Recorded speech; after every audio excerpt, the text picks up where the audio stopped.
Some people need to mute their lines. We're getting a little feedback. You are live. Good evening, everybody. Welcome to this regular meeting of the Fargo School Board. Before we get started, I thought it might be helpful that we identify ourselves as a group. So if all school board members could please raise their hands so the audience knows who the board members are. Okay, thank you. And then how about the superintendent and his cabinet? Welcome, guys. President of the FEA, Jennifer Masterud. Hello, Jennifer. And Cindy Hogeson is here with food services as well. Thank you for joining us. We have an agenda in front of us. I would entertain a motion to approve that. Go ahead, Jim. I move adoption of the agenda with the addition of the HR addendum that was sent out earlier today. Second. Okay, Rebecca, second. All in favor, or any discussion on the agenda? Okay, all in favor of proceeding with the agenda as presented, please vote by saying yes. Yes. Yes. Yes. Any opposed, no. Okay, we will move forward. Staff reports. Dr. Gandhi, would you like to make the introductions? Sure. I'm going to hand it over to Jackie Gapp. As most of you know, that as we've transitioned to distance learning during the global pandemic of COVID-19, there has been an allocation of funds, formerly known as the CARES Act, what we're calling in the state of North Dakota as ESSER fund, that school districts have the option to utilize. So really the purpose of this staff report today is just to talk to you about initial plans of how we plan to utilize those funds as a school district. So I'll hand it over to our business manager, Jackie Gapp. Thank you. Yes, we just wanted to just kind of give you an update on where we're at. We just had a initial meeting just to throw some ideas out there. The total allocation that we have is $3,275,476.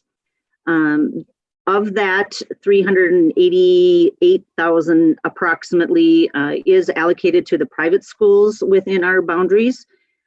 So that leaves us with approximately $2.9 million that we will be able to utilize. And the memo did include just some information on what the funds can be used for. It's a pretty lenient funding. And the initial plan will be that, just an initial plan, as the funding period will go through September of 2022. We will be allowed to modify the plan as we submit quarterly reports during that time frame. So nothing is set in stone forever with that. DPI has assured us, it won't be scrutinized too heavily as long as we can acknowledge the category that it falls under. So some of the ideas that we have thought of for using this money, which a lot of it is for, we're looking for the future, things that may have to be done differently, more so than maybe trying to recover some additional costs that we experienced this year. We're looking at about $1 million potentially to get one-to-one devices into the hands of our elementary students. And that, of course, would also have a ongoing cost with it as well, as we would look forward to maintaining those devices.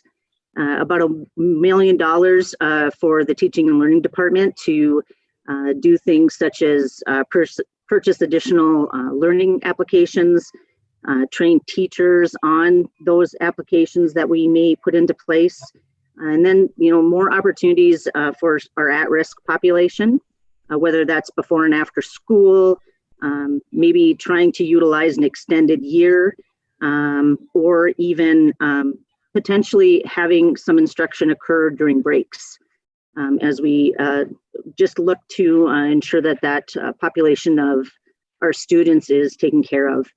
We're looking about $500,000 to go to nutrition services. Of course, they have had been very busy during this time frame, and Cindy is on, but not on for this purpose.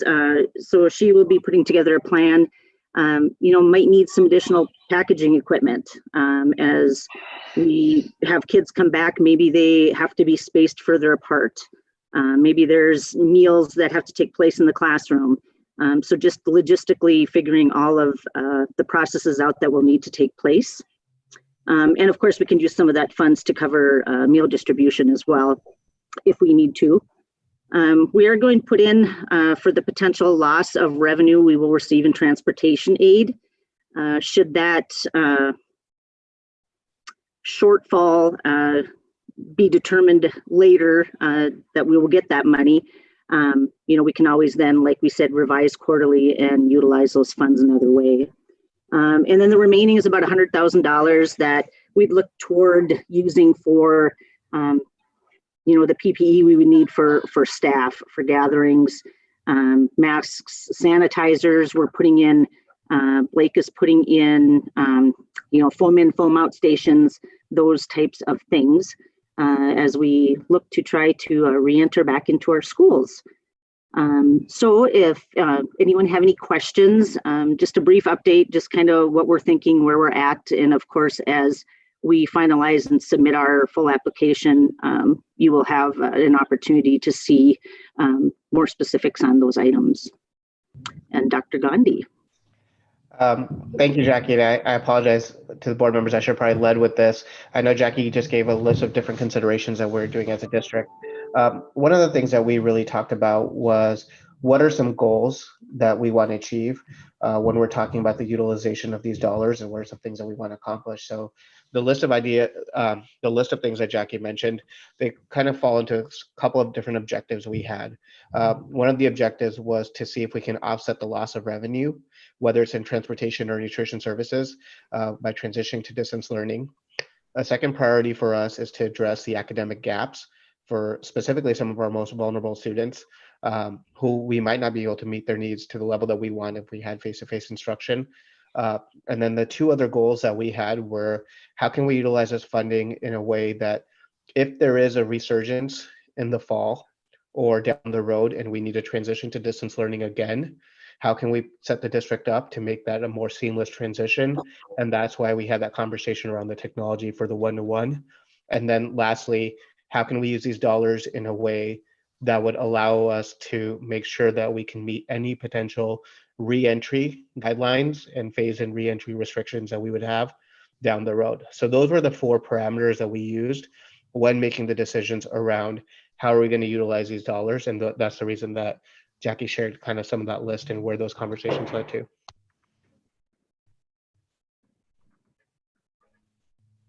Very good. Any other questions for Jackie? Thank you, Jackie. Standard effort. Go ahead. Just one second. Brian had a question. Okay. Did the plan get approved by DPI then?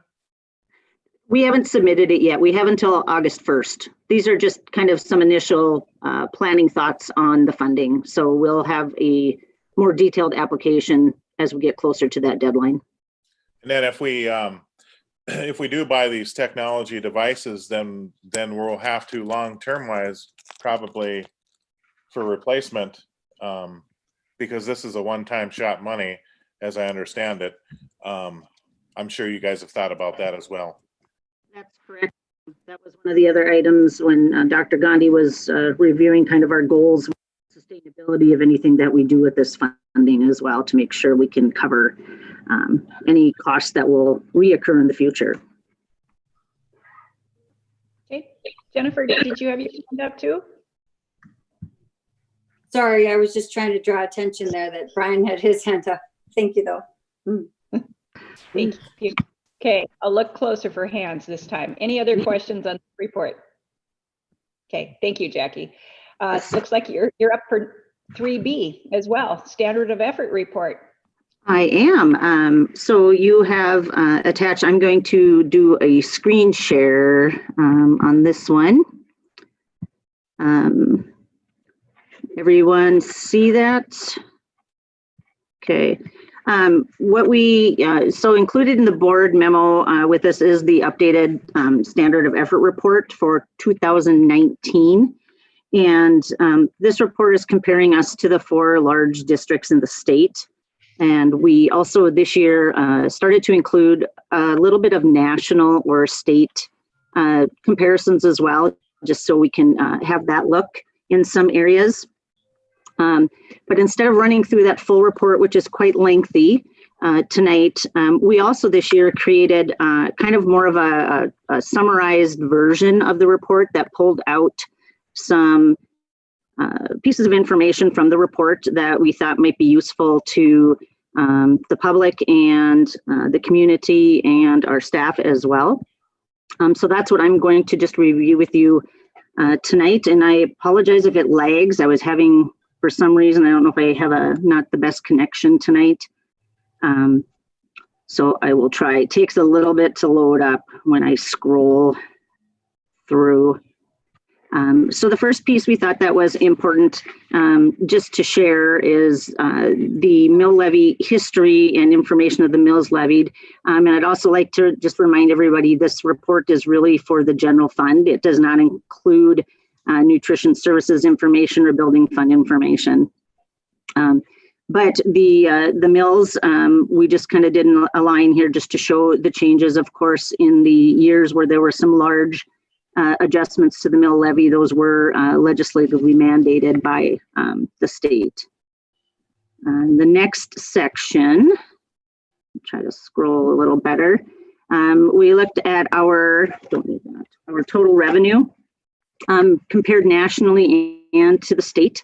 You can see that for the most part, things are fairly consistent and nothing overly shocking, but North Dakota does contribute more to education from the state level than from the national level that we see. And certified. So this table is comparing the districts then for certified and licensed FTEs of the districts.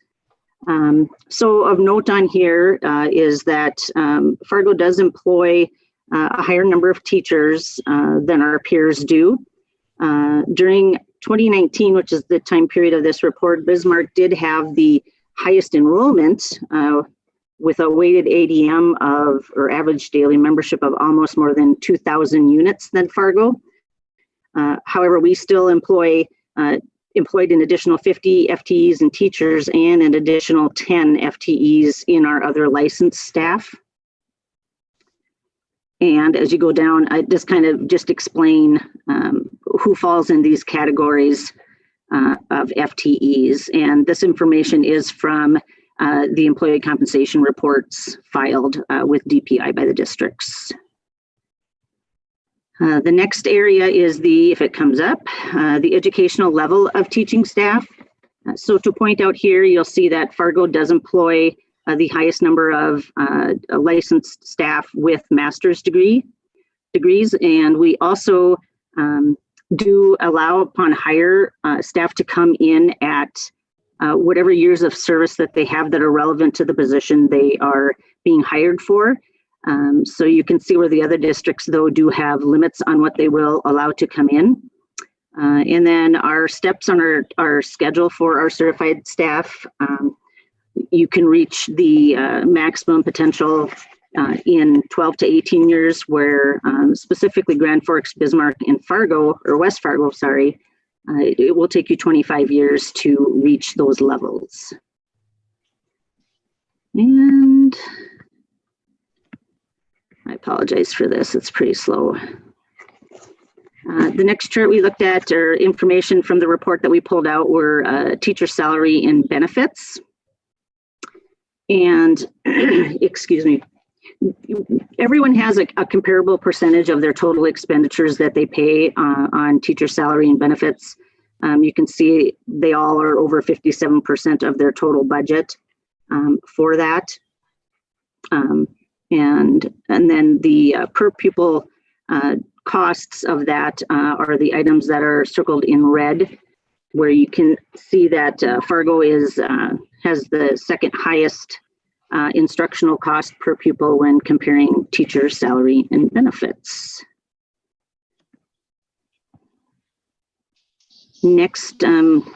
we did a comparison or a look back of our paraprofessional staff, our classified support staff, which just shows the trend that we've been experiencing in this area. Over the past 5 years, we've increased almost 50%, and our average increase per year in costs of paraprofessionals is almost 10%. So really looking at some areas of where we can maybe modify what we do as a way to sustain this, because long-term, this high of an increase or the additional hiring of staff just may pose a problem for us in the future.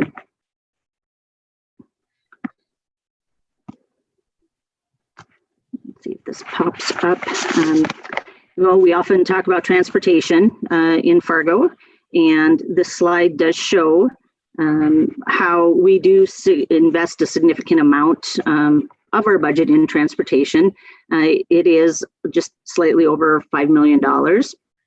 And we transport the most in this, for 2019, the year flipped a little bit, where we are spending more to transport our special education students than we are our regular education students.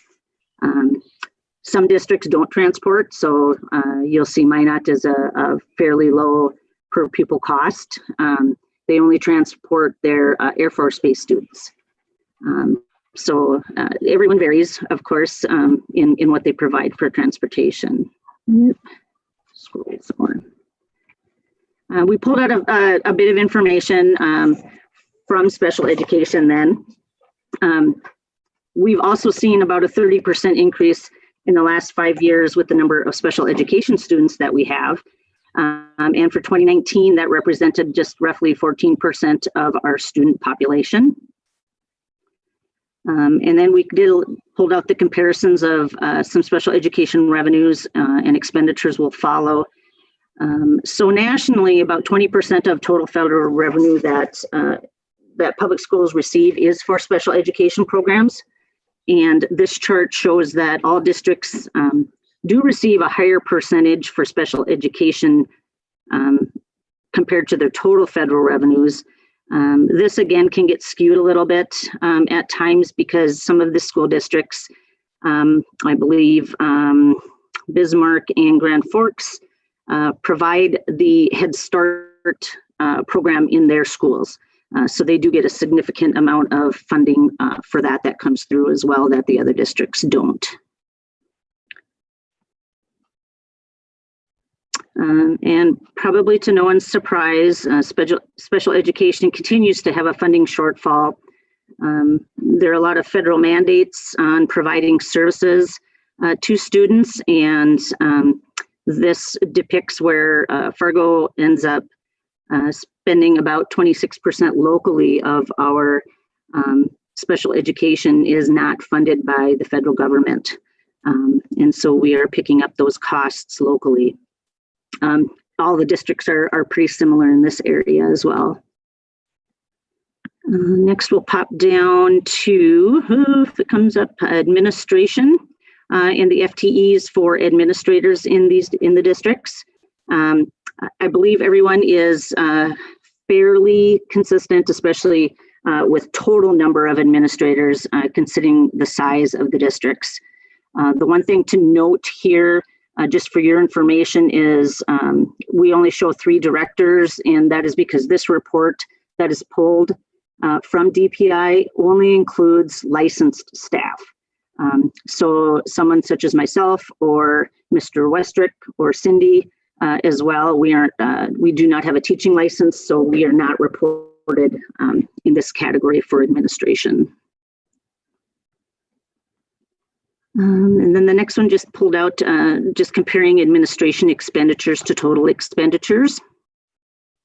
You'll see just districts, the districts compared all very similar in the amount that they're spending on administration, anywhere from 4 to 6.3%. So in total budgets, just pretty comparable. And this breaks out our school administration from our general administration. So school is anything building level, includes principal's office and their staff, where general administration is more your business services, school board, in that level of service.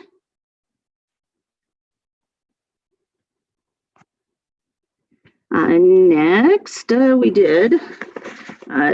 took a look at the student-teacher ratios at the schools, and so we have the second lowest at approximately 13 students per teacher. The national average is about 16, and this is calculated, not obviously every teacher only has 13 students, but it's calculated by taking our average daily membership and dividing by the number of FTEs of teachers we have. But you can see comparable, not terribly far off, but Fargo does have a pretty good ratio.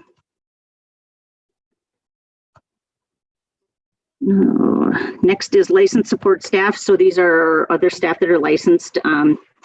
Just kind of wanted to take a look. School psychologists are difficult to find. And even if you look at the full report on this, in 2019, Bismarck reported only having one. I'm not sure if that was an error on their part or if that truly is where they were at that point in time. But we always know that we're probably definitely not up to the national average or recommendation for school psychologists. They're just a very difficult position these days to hire for us. And my last little bit of information on this summary will be just to highlight a little bit on the maintenance and operations department. Districts, as you can see with the percentages, do spend a fairly consistent amount or average amount of total expenditures to maintain their facilities and their buildings. My favorite little factoid on this one, though, is the upper left where our maintenance department is maintaining approximately 2.8 million square feet of space, which seems like a large number, and it is, and they do an excellent job at it. So that is my summary. We will, I can certainly share this with you. Unfortunately, it was put in a program that does not allow for printing. If you try to print it, it will print something that is about 6 feet long, or try to. So next year we will look at trying to get it into a format that will allow you to print it and have it. But it's really was developed suitable to just put on for more online viewing and to provide some quick bits of data. So are there any questions on what I went over or on the main report? And I will see. Comes back up on the screen. I can see who will have their hands Hang on, up. I will stop the share. There you go. Oh, there you go. Thank you. I saw Jennifer's hand and Christie's. Thank you. Am I off mute? Okay. Thank you, You're Jackie. up. Thank you. So I just jotted down a few questions. So you highlighted the area of transportation and where we have seen significant increases. And I'm just wondering, within other districts, we talked about this years ago in the transportation study, but are they able to keep those costs down by doing some in-house busing of their student population? And is that maybe something that would be worthy of a conversation? I think a lot of it depends on what they've decided to provide for transportation. Some don't transport at the secondary level. Some have much larger walkout areas than we do. So I think those could bring the costs down. I know we have looked at doing some of those things in the past, and they haven't necessarily equated to a large sum of money in savings. And someone can help me. I'm not sure the last time we did that transportation kind of analysis and looked at that. But all the districts are so different, it becomes sometimes hard to compare. Right. You had mentioned the rise in specifically student special education, and it was a significant number. And so I was just curious, is that simply because there has been an increase in enrollment, or are we providing additional transportation? And so specifically in that area, I was curious if others have their own fleet. And that I would have to check on for you. I'm not 100% sure. Transportation for special ed students is determined in the IEP process. There are other factors that I'm sure can come into play than that, but I can certainly check in though. I haven't asked on if they're doing internal transportation, if they have their own vans, that type of scenario. I can certainly check with the business managers on that. Sure. Thank you, Jackie. Mm-hmm. Okay, and we do, for those that are watching, we contract with a third party, Valley Bus, to do and we've analyzed this multiple times. Who knows when the last time was, but thank you. I have Christy and then David. My question is just, the increase of special education children's count is up by almost 30%. Is that based on just enrollment in the metro or people coming from outside of the metro utilizing our services that we have? I may defer this to teaching and learning, who may know a little more. We do know that Fargo tends to be more of a draw for people who have children requiring special services because we have the availability of not only the medical area, but now a lot of businesses who are doing and providing services at a much younger age for students. So I'm not sure, Dr. Gandhi or Dr. Gross, if you have something you'd like to add. Yeah, I don't think there's anything additional I could say, but I think Jackie's assumptions are right, and that's kind of where we would be at this point as well. As a district where we have about a 30% mobility rate, and we kind of share some of that information with students coming in and out of our district. But I think it's a variety of things, and I think across the nation, you're also seeing an increase in percentages of students are identifying for special education services.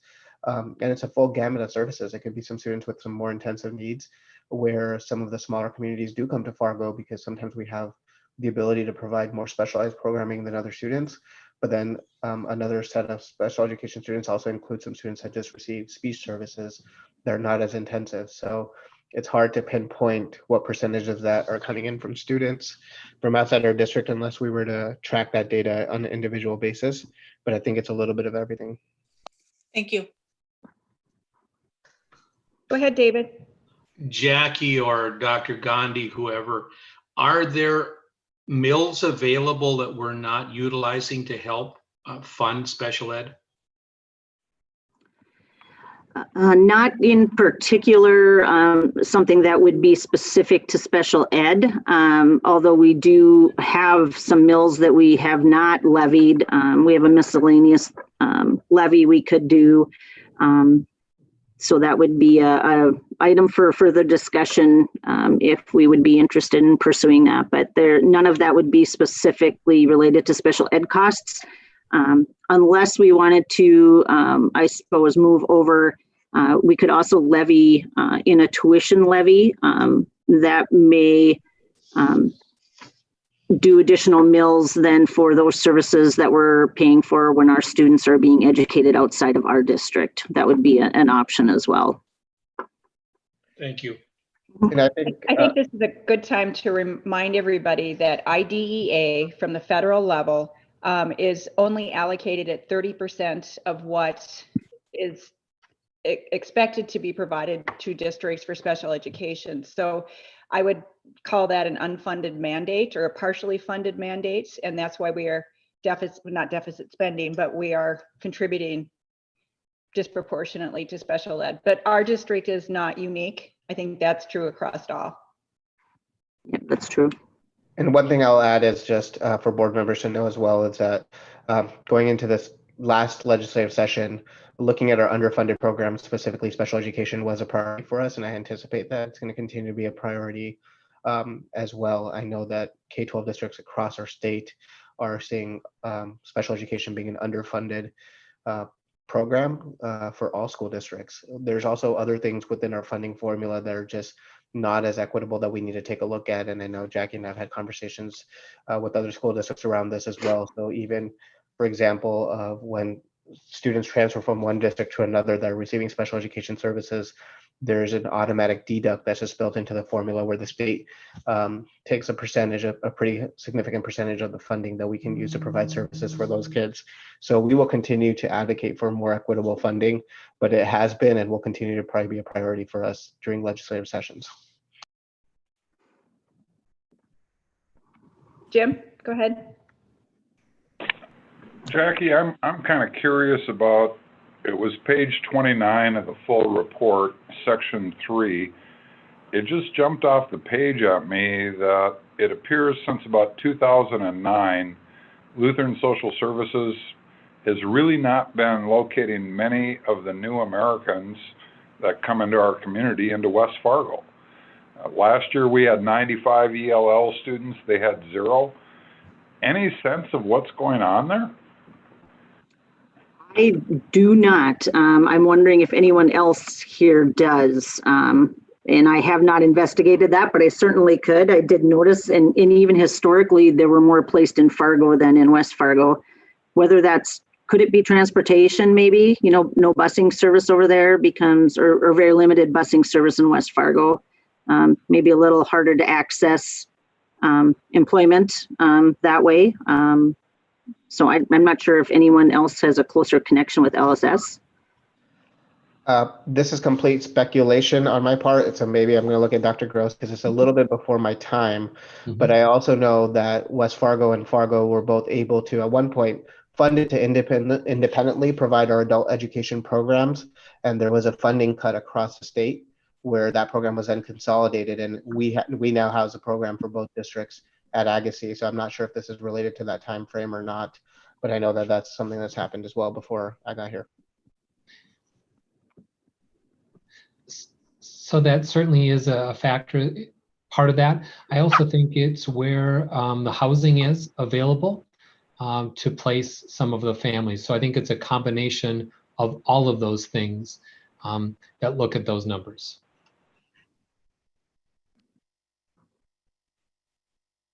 Any other questions? That's an excellent reporting format, Jackie. I really appreciate that. It's easy to understand.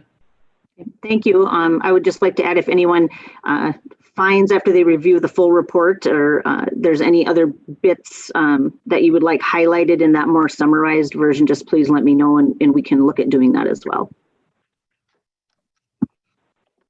Great. Okay. Next up on the agenda is our FEA president, Jennifer Mastrode. Welcome. Hey, thank you. So nice seeing you guys all at the second virtual meeting in these unique times. Definitely is posing some challenges, I know, for most of us through this unique Zoom opportunity. But I just want to make sure that we all are still listening to our community voice and understanding that those constituents are the most important piece to help guide our decisions in this process. So as we want to conduct meeting as usual, we have to be very delicate in the balance of business we conduct. And we want to remain open to the growth and movement during these times, but yet also make informed decisions that's best for the Fargo Public Schools by accessing those community members. We would be remiss to think that the potential risks that we take in these meetings, wouldn't necessarily harm our district or harm the community in a whole. So I know that you guys are all very aware of that going forward.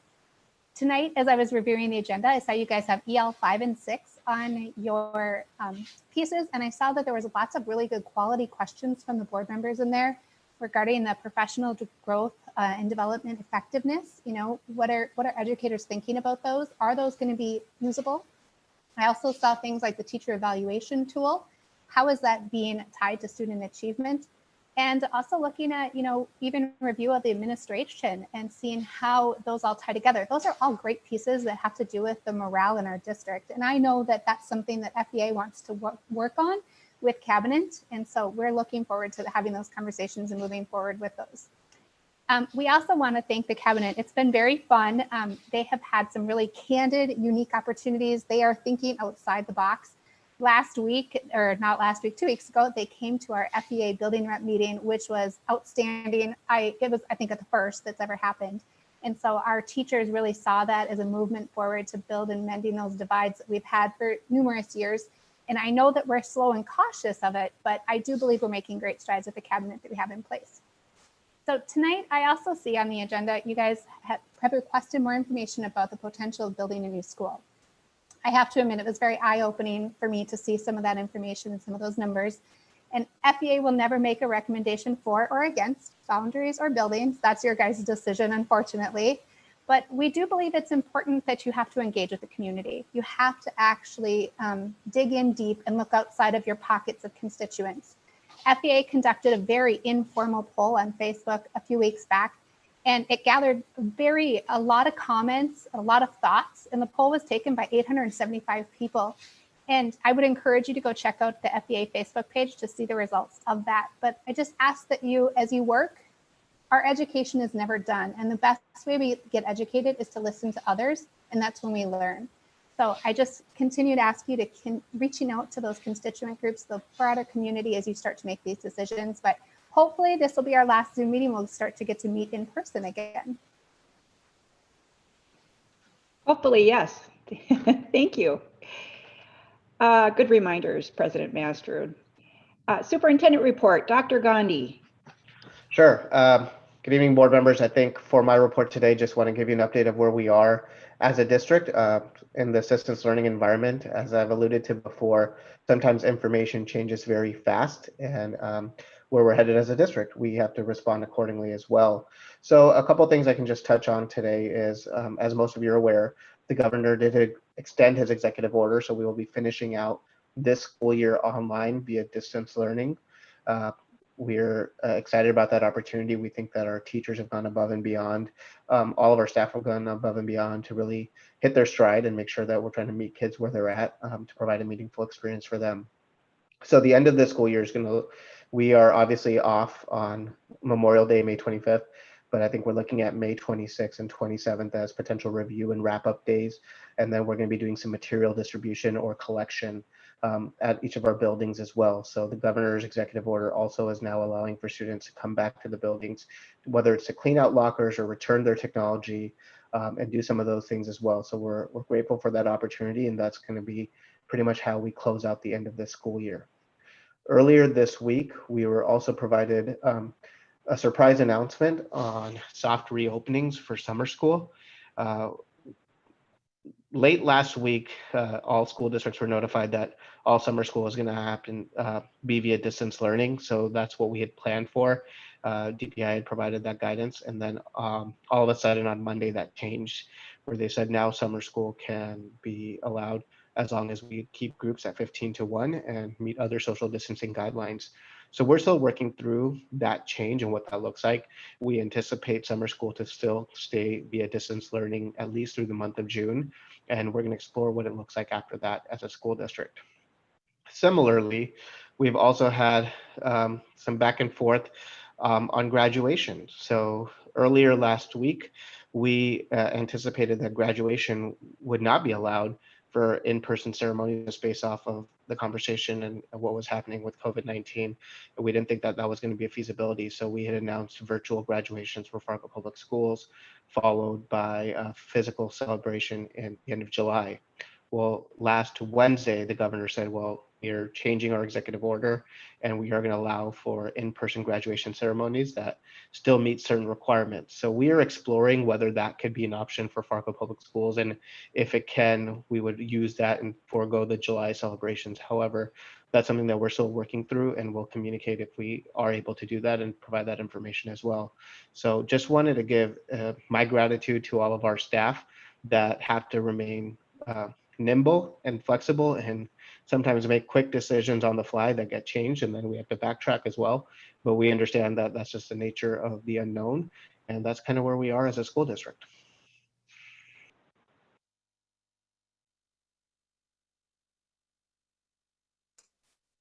I've got Brandy and then Christy.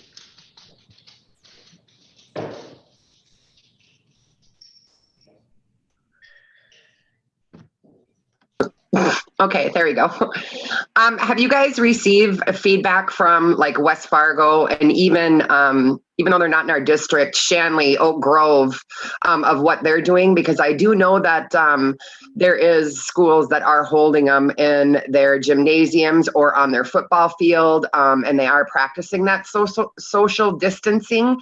So I was kind of wondering, because there has been a few people giving me feedback of, why is West Fargo doing this and Fargo can't do this? Like, what am I supposed to say? You're supposed to say exactly what I just said, which is we're exploring kind of that option. And yes, we are in touch with West Fargo. In fact, we're working really closely to see what they're doing and been in touch with them. So yeah, we're putting plans together. We're talking about what works for us as a school district. And that also includes some of the smaller schools and the private schools in the areas as well. So a lot of school districts have had multiple options for plans that they're exploring. And we had one plan, and now we're looking at another option because we have some more liberties. But yes, we are in touch with our neighboring school districts to see what they're doing as well. Awesome, thank you. No problem. Go ahead, Christy Ulrich. Hey, my question just is, I know it takes time to go through these. Do we have any idea of when a decision would be made if we're going to do something different? Hopefully within the next week. Okay, thank you. Very good. Dr. Gandhi, do you have anything else? That is it for me. Thank you. Very good. Okay.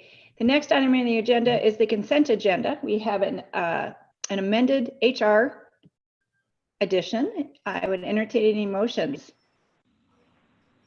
Go ahead, Jim. I move acceptance of the consent agenda with the addition of the HR addendum. Okay.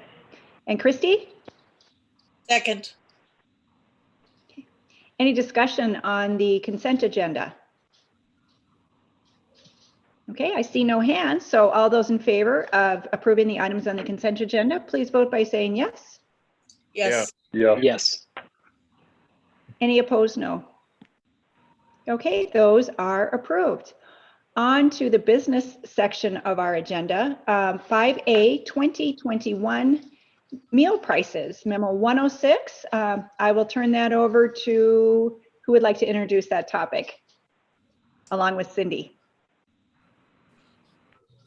I can go ahead and introduce that. This was a recommendation that administration brought to planning as well. As you will see in your memo, I'll give a very high level. I know Cindy will be able to provide some more information. We have the option to utilize a waiver, so we do not have to increase meal prices for students for this upcoming school year, and administration is making a recommendation to be able to utilize that waiver. In the memo itself, you'll see some history around meal prices. You'll see a comparison and where we are compared to the national average, and why we've increased prices in the past and what we're trying to do. And we think that we're above that average or where we wanted to be. So I think Cindy was going to be able to talk further.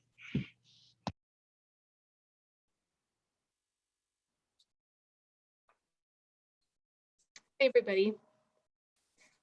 Just as Rupak said, we have the opportunity to utilize that waiver not to increase prices, and we got stuck a couple of years ago where we hadn't increased prices for several years in a row, and then we had to do one big increase, and we said we wanted to prevent that from happening again. So even though this would be 1 year without a price increase, it would be the first one in several years. Otherwise, we have increased prices pretty steadily. And I think financially, our department will be able to operate as it needs to without the extra funding from price increases. Christy, I have a question, or I'm sorry, Cindy, I have a question on that. Are you finished, or are you going to continue on? I'm finished. I can answer questions. Okay, so I think a lot of the public does not understand that the federal government requires that we charge a minimum amount for meals, and that we are required to raise prices periodically. What's the concept behind that? Well, the government determines each year what the cost is for a food service department to provide one meal, and then that's how they determine what their reimbursement is going to be to the school. And they feel that paying students should pay a rate close to or as much as the government is paying for that same meal. And so that is the premise behind the Paid Lunch Equity Act, which does require every year, the USDA sets that target price that they're reimbursing at and requires the food service department to look at the prices that they're charging paid students. And if it's below enough where that target rate is, then that school is required to increase prices at least by 10 cents, if not more. But they do have the opportunity for the waiver. And the reason we qualify for the waiver to be exempt from increasing prices is because of our high fund balance that we have in the Nutrition Services Department. And when you say reimbursement, do you mean for free and reduced lunch? I do. Okay, thank you. What other questions? Oh, I see Rebecca's hand. Go ahead, Rebecca. I don't have a question, but I was going to make a motion if that's okay. That's great. Okay. I move that we approve that Nutrition Services utilizes the waiver and has no price increase for the 2020-2021 school year as indicated in memo 106 on May 15th, or excuse me, on May 12th, 2020. Christy? Second. Okay. The motion is on the floor. Are there any discussion items that anybody wants to bring through to the board? Jennifer? I just have a quick question, Cindy. Is the district receiving an increase in reimbursement during or because of COVID, or is that remained the same? USDA has required us to switch from the funded program, the school nutrition program, to the summer feeding program, which are both funded through the USDA. They're just different feeding programs. And the reimbursement through the summer feeding program that we're operating under right now is slightly higher than what it is during the school lunch program. But it's a matter of a few cents, but it is slightly higher. Thank you. Now, Cindy, I know that because my organization, we run some summer feeding programs. So the school district will be managing all summer feeding programs throughout the city of Fargo. Is that something coming down because of COVID as well? So the school is operating under the emergency summer feeding program, and the waivers that we're currently operating under go through June 30th. And so the school district is utilizing those waivers to continue the service that we've been providing to as many spots as we can once we transition to summer. And so since those opportunities are in place, that was the decision why Fargo Nutrition Services is going to continue at those sites. Thank you. Any other questions for Cindy? Okay, we have a motion on the floor. I see no hands. Are we ready for a roll call vote? I believe we are. Anne Marie? Bonnie, Yes. Benson, Yes. Johnson, Yes. Knudsen, Yes. Brian Nelson, Yes. Paulson, Yes. Rodenbiker, Yes. Ulrich, Yes. President Nelson. Yes, motion carries. Thank you. On to item 5B, addressing Southside enrollment growth. The board has requested that administration bring forward 3 different scenarios, if you will. Everybody felt it best that they did not make a recommendation. And so that would really allow some good conversation board. So how would like to proceed with this conversation? We can start with a motion on the floor, or we can start by a couple ideas. We could start by discussing each option, or we can eliminate one by one if we need to. Any suggestions, board? What are the wishes?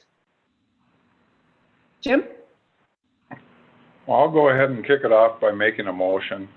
And I've provided a copy of this to Anne Marie so she doesn't have to try and make sure she understands what I say on Zoom. I'm going to move that we direct the administration to develop a transition plan for shifting the Clara Barton Hawthorne neighborhood that is east of University Drive to the Ben Franklin and Fargo North attendance area for the fall of 2021. And that's the entire motion. But I would hope the transition plan would include a grandfathering clause for those families that have students who are attending CBE or Fargo South in the fall of 2020.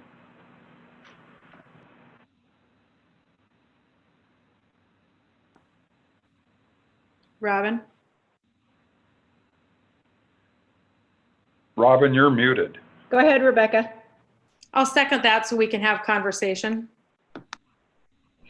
Okay, Jim, do you want to talk about your rationale behind that motion? Absolutely. First of all, I think we're all aware of the fact that the day is going to come when we're going to have to put some new brick and mortar down in far south Fargo. That's clearly the area of our community that's going to continue to grow. But I do not believe today is the day to go spend $60 million and put new operational expenses into our budget going forward till we really see what comes forward probably over the next 24 months. When we get a better handle on what's going to go on with state funding, what's going to go on with actually student enrollment numbers. We may have families relocating to Fargo or out of Fargo. We've always been a mobile community, but with the number of people that aren't actively working, we might even be more mobile. Who knows which direction that will go. As I looked at the numbers that Dr. Gross was able to provide to us on the future stability of both North, South, and obviously Davies, we have capacity on the north side of Fargo to hold more students. I think everybody's aware of that.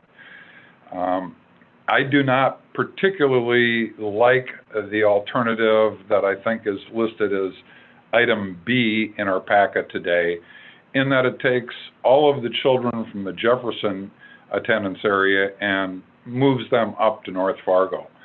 Some of them live across the street, literally across the street from CBE. So logically, that just does not work for my brain. Half of the students currently that go to Hawthorne and Clara Barton are going to Ben Franklin and North. The other half are split and go off to CBE and the South. I think that would be the least impactful way to actually utilize some of the additional space at North through a boundary adjustment. And I'm well aware of the fact that in the future, we may find other creative ways to use that space. But those creative ways do not exist today, and we certainly have an issue growing in South Fargo. The movement of those students into the north side feeder system frees up additional capacity at CBE, and obviously South has capacity right now.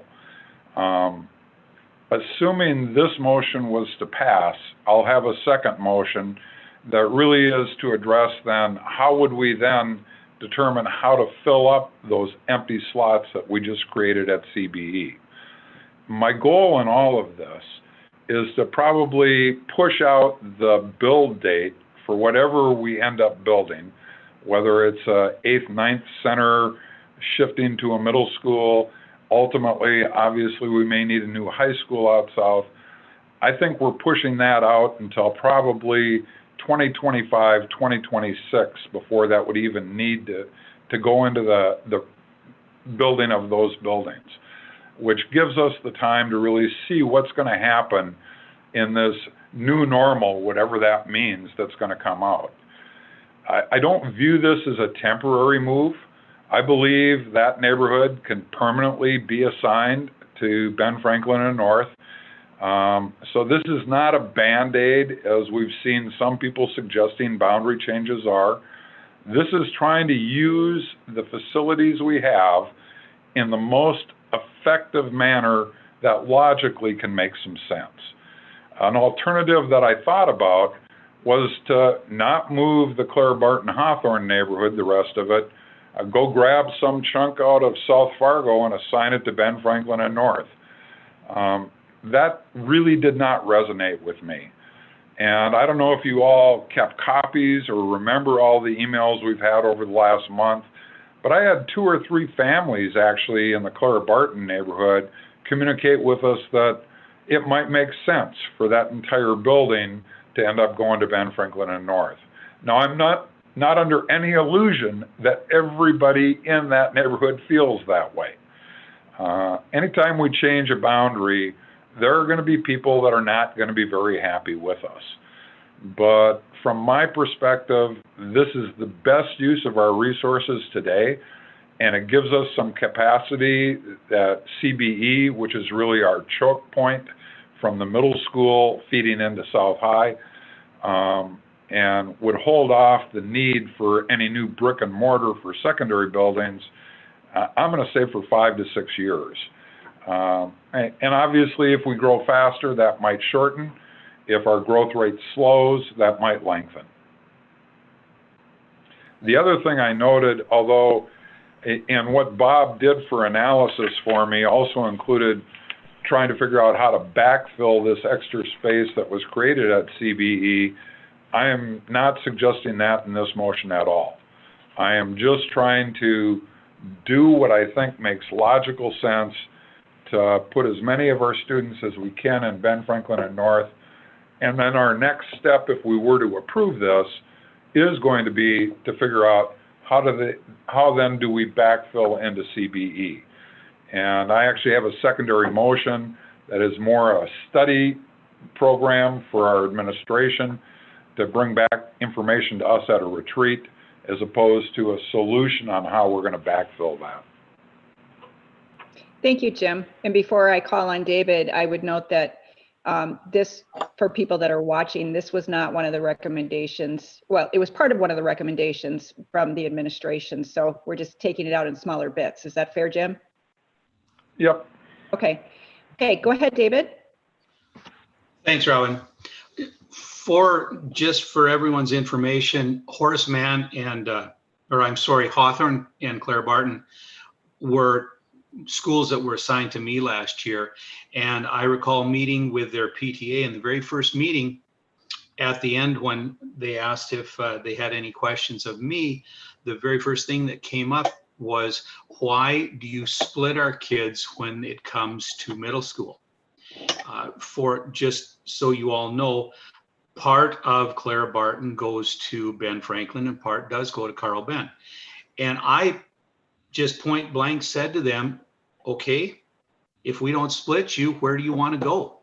And the consensus of the group that was there, which certainly isn't every parent, was we don't care, we want to be together. So I don't think you're necessarily going to see a lot of people that are going to be actively opposed to this. I think it's a very, very good idea. Rebecca, and then Brandy. So Jim, I just want to make sure here, you said east of University, right? So that area that's the closest to Carl Ben and that Jefferson area, that group that is currently still assigned to Carl Ben would still go there. Is that correct? That's correct. Okay.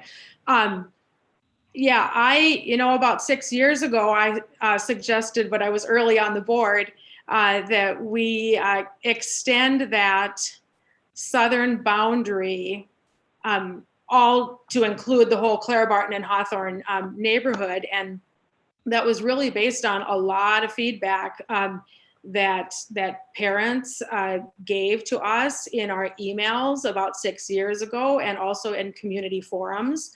It doesn't mean that everyone liked the idea, but from the information that I gathered and how I rated it, a majority did. I would hope that if this is something that we approve, which I'm entertaining the notion of voting for, that we as a board and the entire Fargo school district, in terms of families and kids, that are participating in our school district, really work hard to understand the long, narrow, rectangular district that we are. And You know, I think most people, most students probably, at one point in their educational career, especially if they're K through 12 in the Fargo school system, have some change in terms of where they go to school for a variety of reasons. Some because we make boundary decision changes. I think it's pretty realistic that families and that students are going to have to see some of those changes. I'm very hesitant right now to move forward with a conversation on a commitment to building new at this point. That doesn't mean that I don't think that it's something that we're not going to need to do at some point, but basically for the reasons that Jim mentioned and that I spoke to at our last meeting, I'm hesitant on committing to something like that right now. But I don't want us to approve this right now thinking, oh, everyone else is kind of like off the hook, and that Central Fargo, again, is a community or an area of the district that, you know, ends up being looked at to kind of solve some of the issues in terms of space.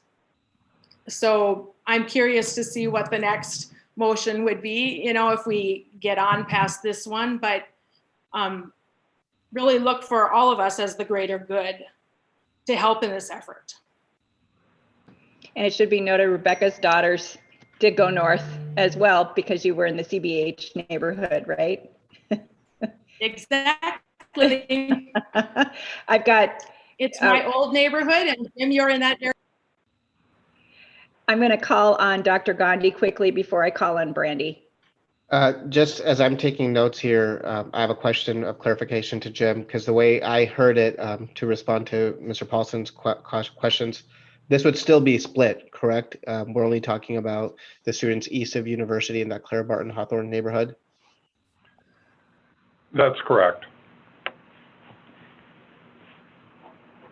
Can you expand on that a little bit? I might have missed that.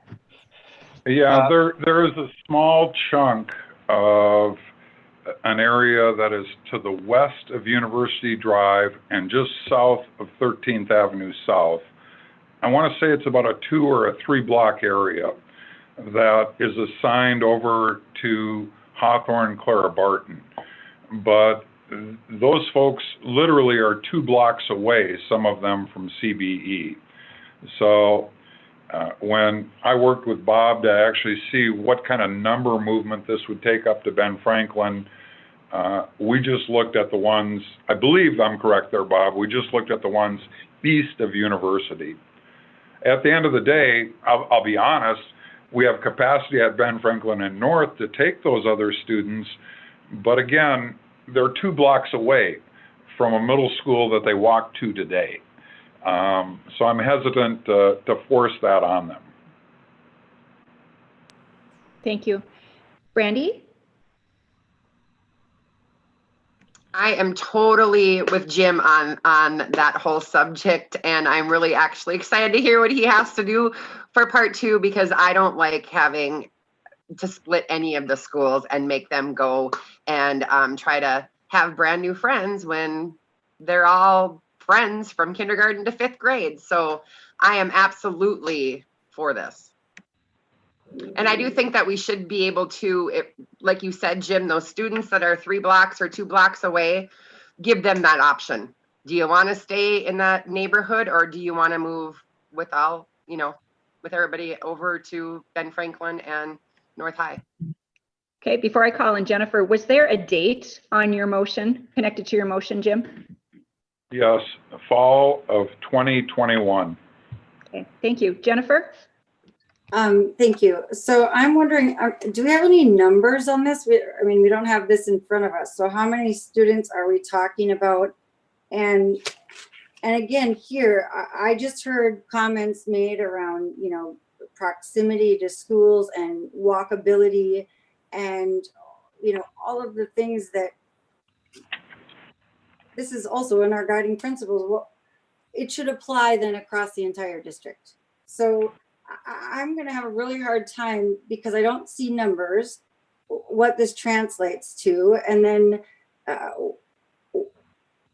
what is this next motion going to be? I think that needs to be part of the consideration. I don't understand the rationale for dividing it up. So maybe if there could be some additional information provided around what that might look like, because here too, we're not really making CBH entirely whole. We are still keeping some of the neighborhood out, and really in option B, where you have a true feeder system, which has been feedback from the community that we've heard time and time again to keep neighborhoods together.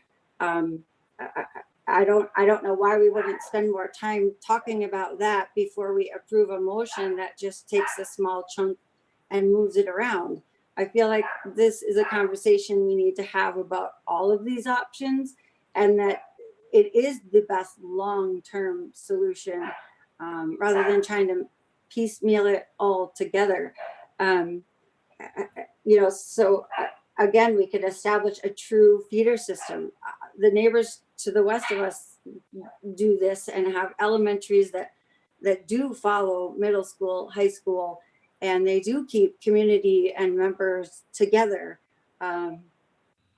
Again, the wishes of what we hear time and time again.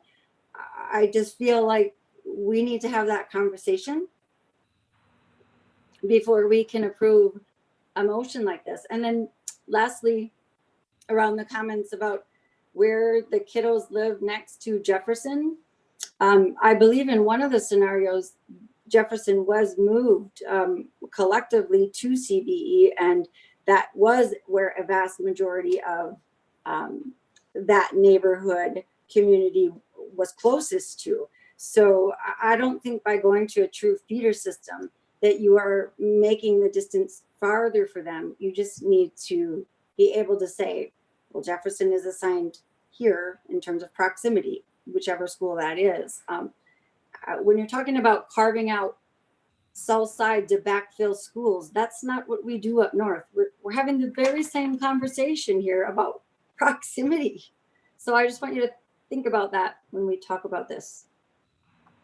Thank you. So how does administration view that area just south of CBE?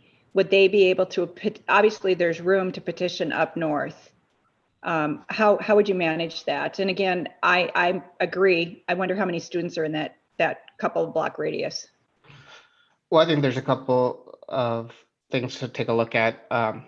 Ultimately, from my perspective, if Dr. Gross is able right now, I want him to run some data in terms of what the numbers actually look like, and then also the demographics for our students as well across our buildings, because I think that's, from my perspective, something that I want to make sure that we do and we take a look at. In 2015, when we as a district did boundary changes, there was, we were contacted by OCR to make sure that we were making sure that we were being equitable across the board and not essentially creating one school that was disproportionate when it came to student demographics. So for me, that is a factor in how my recommendation that I would make to the board, in terms of walkability and other things. That goes back to, as a board, what is it that you want to decide, and where do you put your priorities? You know, as Rebecca and Robin have alluded, this is not an ideal situation because we live in a linear city. Administration is going to serve our students, and our goal is to make sure that regardless of what school you're at, all of our students have the same opportunity for an excellent education. And so we're going to support the board's decision, but I am going to advocate to make sure that we don't create disproportionality amongst our schools. And we're taking a look at that. So I would like Dr. Gross to review that data if you have it available too. Anne-Marie? I'm wondering if it would also be helpful if Bob would share his screen to show the boundary options that we're kind of discussing. From the comments being made, I don't know if everybody's understanding where CBE rests within the area that you're talking about, because the section of the Clara Barton Hawthorne area that would not move in the motion that's on the floor fully surrounds CBE. And so just want to make sure everybody has that visual in their brain of what we're looking at. Bob? Oh. Bob, you're muted. Bob. My turn. With that, with your permission, I'd be willing to share that information now, if I may share my screen. Certainly. Jim, did you want to say anything before Bob shares the screen? No, he's going to come up with the same numbers I was going to share. Okay. So hopefully what you see now is a map of our current middle school boundaries. On this map, the blue represents Ben Franklin. And when I switch over to the high school map, blue will represent Fargo North. Green currently is Carl Ben Eielson and South High School. And then the gray on the bottom of the map would be Discovery and Davies High School. So I believe what the motion would be if I would take and draw around this area, which is highlighted, and this area would no longer be at Carl Ben Eielson and Fargo South, but would be boundaried to Ben Franklin and Fargo North. When we look at the middle school students who are currently there right now, there are 78 middle school students. When I switch over to the high school data, there are currently 72 high school students who live in that area of our community. Now, with the idea of grandfathering, that would probably slow down that change, but I know that might be one of the conversations. The other part of our community that we are talking about would be the area that I'm trying to draw a box around right now. This area right here actually goes, excuse me, let me just do it this way. This area right here is part of the Claire Barton Hawthorne neighborhood, but that, according to the motion, would stay at Fargo South and Carl Ben Eielson. In that area, when it comes to high school age students, there are 44 students. When it comes to middle school age students, ironically or by chance, there are also 44 students. So we're talking 44 students in that area, and then we're looking in the mid to high 70s in the other area when it comes to middle school and high school. The demographics, I could run that report. The difficulty is not knowing what the second step of this process would be. So it would just run a report on just one component of a two-step process. So that might be difficult to say the result of the entire change gives us this type of information. Bob? Yes. You could look at just what's going on in the middle school. Mm-hmm. For instance, today, 63% of the CBE students are on free and reduced, or 63% are on full pay, and obviously 37% are on free and reduced at South. 54% are on full pay at CBE. If we did this change, and obviously the high school data is not applicable because we haven't decided what we're going to do there, we'd move from 54% on free and reduced at CBE to 53%. So from a socioeconomic change at the middle school, really no change whatsoever. And same numbers really are up at Ben. We're at 66% are full pay at Ben today. We'd be at 67% after this move. So to clarify, this would still split up some students at the middle school level. And so I think I want to make sure that that's said. And you're talking about, these are literally walkability a block or two. So that's why you took out those areas. I assume that's why, Jim? Yep, and I'm absolutely fine with the idea that any student in that area that wants to go to North, we ought to let go to North and provide the transportation. If you look at that map, these are the houses that surround Carl Ben. How do we tell those people you have to go to Ben Franklin? It makes no sense to me whatsoever. And just to be really clear, this whole idea, you know, and I get the fact that a peer feeder system sounds really great to people. It doesn't really happen too well today, even if we had that, when you go from a small elementary building to a middle school. I don't know, for instance, how many fifth graders we have over at Madison. I'm going to guess maybe 40 at a max. They're going to go over to a building with 900 students in it, and they'll be lucky to have one of their classmates in their classroom, maybe two. Those of us that grew up and had kids in our smaller, older elementary school know this firsthand. So this notion that, you know, you all want to move together so all your friends are there, neither of my daughters had any of their Hawthorne classmates in their class at Agassiz when they went there for 6th grade. And then, of course, they ended up going to Discovery. And then they went back to Agassiz. So the kids are pretty resilient. It's us parents that got to get over this stuff. Man, Robin? Rebecca and Jennifer. Go ahead, Rebecca. I couldn't figure out where I was at to unmute, sorry.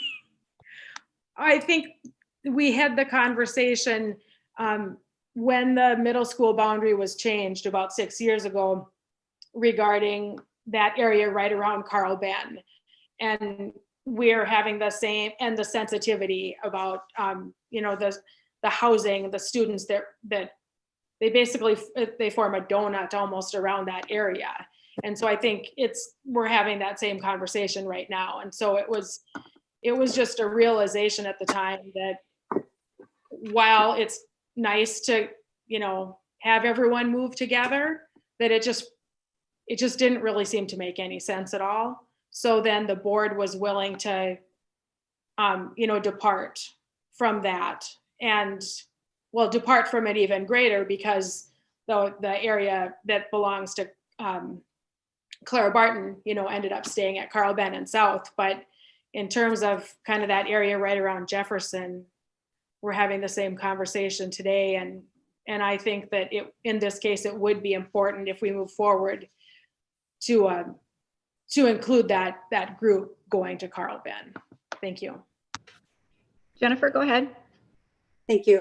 I guess I would just add to that onto the conversation about, you know, kids being resilient. I couldn't agree more with that, but I do think about our neighborhoods as communities. And when I hear from constituents, they say there are supports within their neighborhood, whether it's carpooling or, you know, help with whatever. There are some people that might have 2 and 3 jobs and can't get their kids to and from school, and they rely on their neighbors to do it. Now we've split up that neighborhood and we've taken away that support and that they had within the elementary, because we say we don't value it as much at the middle school and high school. So I'm just saying, I think that there are more reasons to consider than just friends, right? Like, because they can make new friends, absolutely, and they will. But I think there's more to it than that. I don't want us to forget that. Okay, we have a motion on the floor. Christy.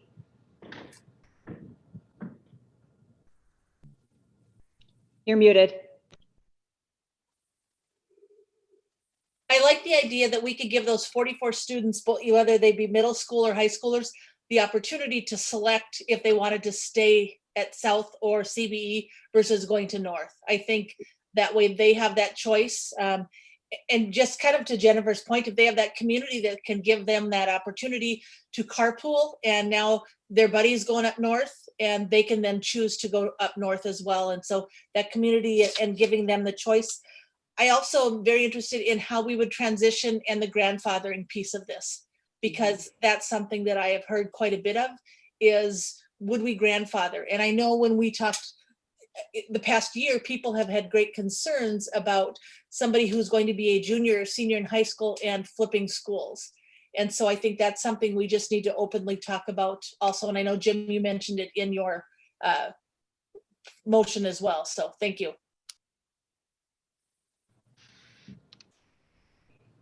Any other board discussion? John? No. Thank you, Robin. So I think this has been good discussion. I think it acknowledges that we are past the discussion about a new building. I think that was decided at our last meeting, and I don't think we need to revisit that. And I think for all of the reasons that we're familiar with at this point and the uncertainty going forward. And so then if we're talking about boundaries to alleviate those capacity issues down at Discovery and Davies, I do think that moving kids from Carl Ben and south to Ben Franklin and north is going to be necessary. But without seeing the whole picture, I'm struggling to know if this is sufficient or not. And Jim, maybe you can give us a sneak peek at what is part 2, or help me come to terms with, is this a big enough move to give us long-term capacity down south? Go ahead, Jim.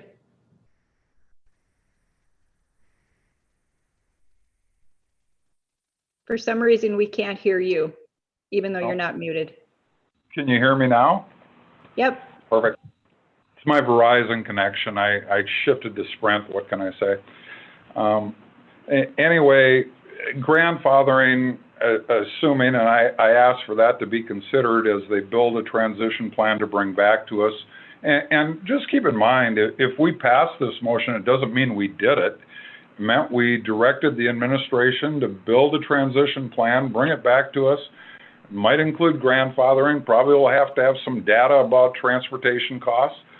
But at the end of the day, if we did this move, we're going to move approximately 150 students out of CBE and south and move them up to Ben Franklin and north, someplace in that neighborhood, John.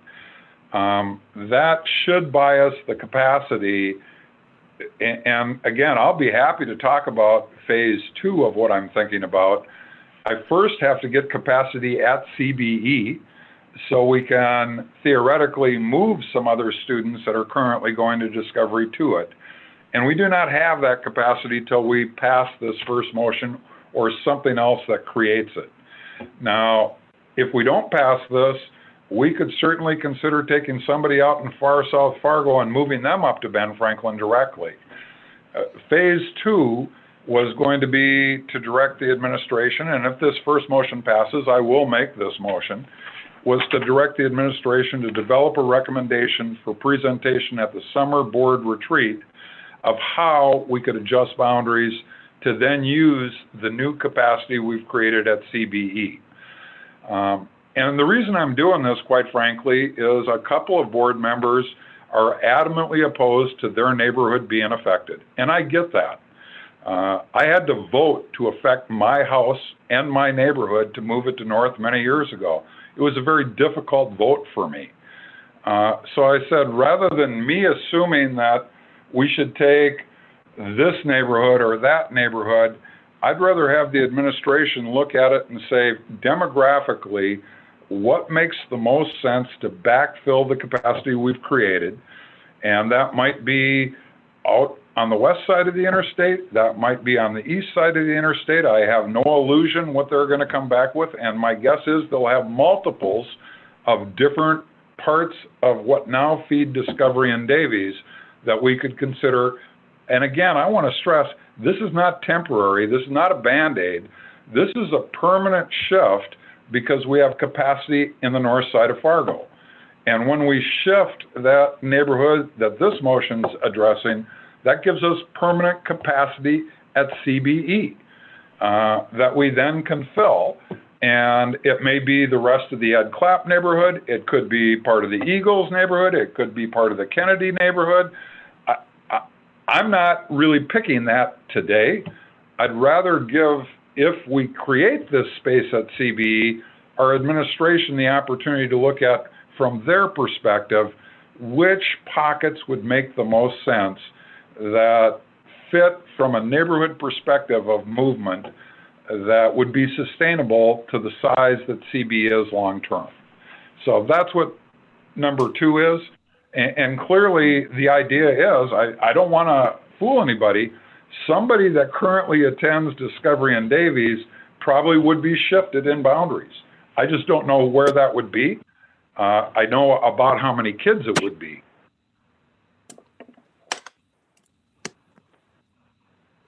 You're muted, Robin. Before I call on Rebecca, I would want to say two things. Clearly to me, if we're going to build any bricks and mortar, it should be at CBE. If they've got a target enrollment of 835, we can't really, let's just talk real round numbers, 300 kids per graduating class. So it should be at least 900 if that's the goal, and then fill in South to have a target enrollment of 1,200 for 4 grades. And then the other piece, I am inclined to support this motion. When I analyze the two scenarios, scenario B, it shifted my concerns of underpopulation at North to underpopulation at South and CBE. And we all know when schools get too small, then we don't have the capacity to offer and have such as rich of class offerings on a regular basis. Rebecca, go ahead. So as John said, we're shifting our conversation, to boundaries from potentially building something now. And so I would also look to administration, whether this is as a follow-up to Jim, what the motion you might make later in the meeting. But I see that administration may still suggest to the board or share with the board that even more students may need to be at Ben Franklin or at North High. It could be that the numbers that we're talking about today don't do enough. So I am open to feedback from administration in terms of if they feel that we need to shift more north than the neighborhood that we're currently talking about. Go ahead, Rebecca. I think, Rebecca, the answer to your question ultimately lies in, we have guiding principles that we use to guide our long-range facilities plan, and we updated those because those set the parameters for the recommendations that administration makes. I don't ever look at what is it that I'm trying to accomplish in a situation such as this. For me, the more important question is, what is the problem that we're trying to solve? Right now, currently, the problem we're trying to solve is the overcapacity at Discovery and Davies that we know is inevitable. But then ultimately, what is it that we value? So you can say, what's the ultimate goal that administration feels comfortable with? Well, if you're looking solely based off of square footage, then South High School has a capacity to be up to 1,600 students. And at one point, that school was north of 1,200 or 1,300 students. However, in past work sessions, the board members have told us, we don't want the school to ever be that large, and we don't want a school to be that large if our other two high schools are significantly smaller. So when you start teasing out all of those different sets of values that the board member wants to invest in, that's what limits the administration's possible options to present to you. Our commitment is to educate every child, no matter what building they're in. The same goes with the conversation about making sure that no school is ever doesn't have a rich opportunity of experiences. And I completely understand that. I completely advocate for making sure that we have enough students in each of our high schools and our middle schools to make sure that we can provide equitable programming. But if it ever got to a point where it came down where there weren't enough students, the board also has the ability and the decision and the right to say that is our commitment and we're going to invest our dollars regardless of how many students there are to make sure we're still providing programming, even if it doesn't make sense when you just look at it by numbers. So it's tricky for administration to give recommendations without knowing what is it that the board values and on what set of parameters do you want to make decisions, because administration did conduct a task force with over 50 members and brought board the recommendation for boundary changes. That was voted down. Then administration was told to change the guiding principles that allowed us to make a recommendation for a new building, and then that was voted down too. So the moving target, it doesn't allow us to serve our students.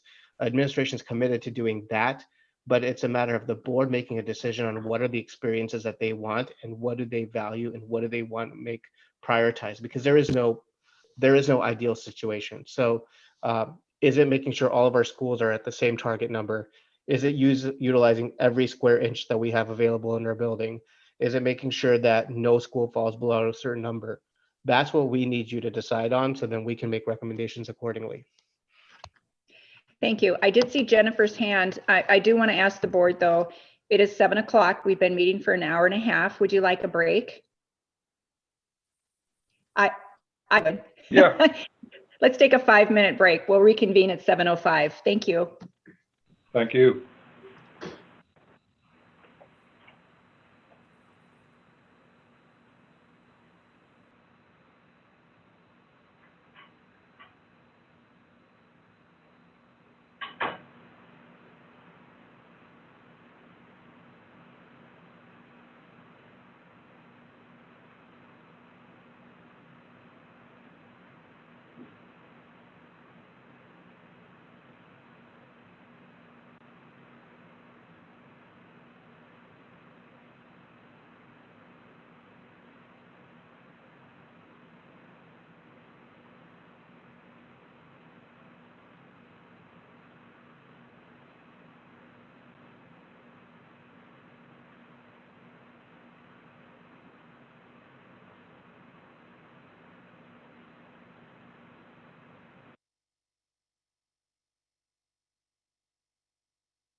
Thanks, Bill.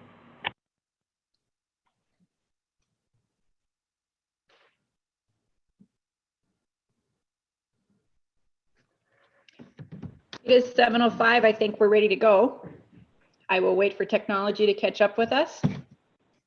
Welcome back, everybody. We went into the break. I think Jennifer had her hand up. I will share a little bit about a lot of the feedback that I'm getting. Before I was reelected to the board in 2016, this conversation began. And we have been talking about this for 2.5 years. So I, as a board member, would really like us to make some decisions at this point, and that's what I'm hearing from a lot of our constituents as well. I'll stop there, but Jennifer, go ahead. Okay, thank you. So I have a couple of points here. So it was mentioned about long-term stability in terms of numbers, and the question was asked, you know, is this enough in any of these plans? And really, I think when you look at option B and the true feeder system, you can actually see that, because Bob provided us those numbers, that it does provide stable numbers moving forward. And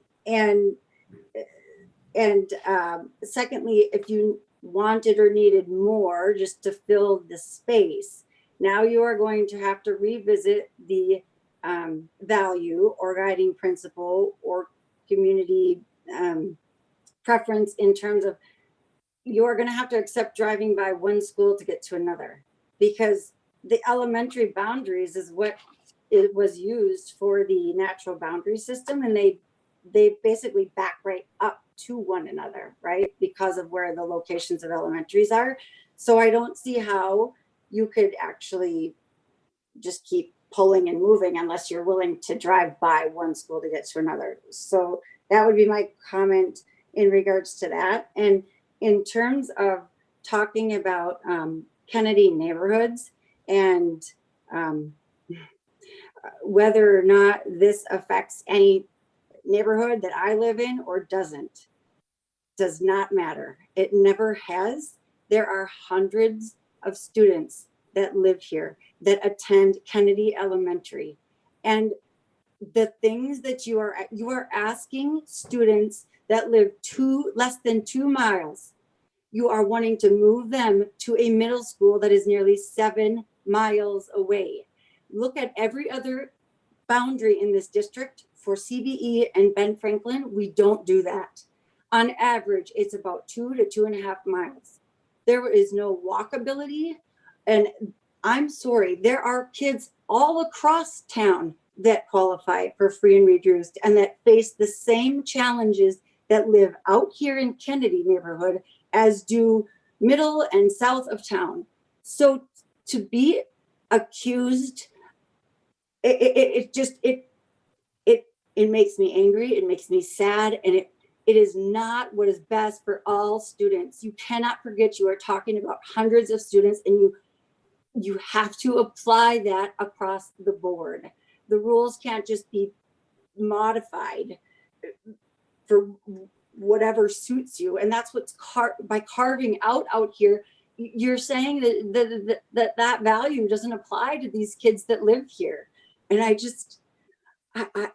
feel like it's convenient that anyone blames it on me for for just sharing the point, the obvious. I just think that why can't we move past that? And why can't we just talk about the hundreds of kids that this is affecting? Jennifer, can we keep the conversation germane to the motion on the floor? Because we're not talking, and I understand you wanting to share that, but the motion on the floor is to talk about the neighborhoods east of that are in Clare Barton Hawthorne.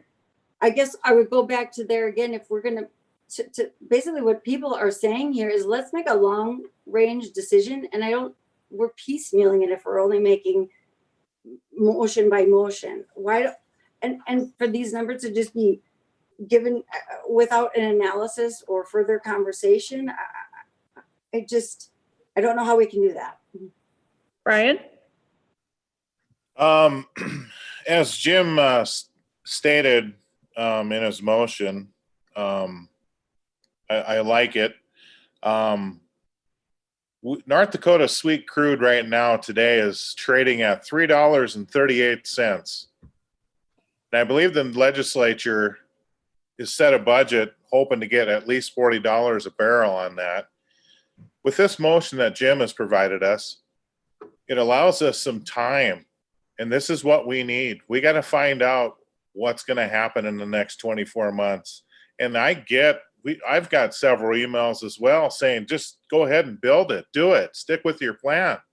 Well, that's easy for the person to say, but the person that's making the motion in the second and voting all this stuff, it's a different ball game.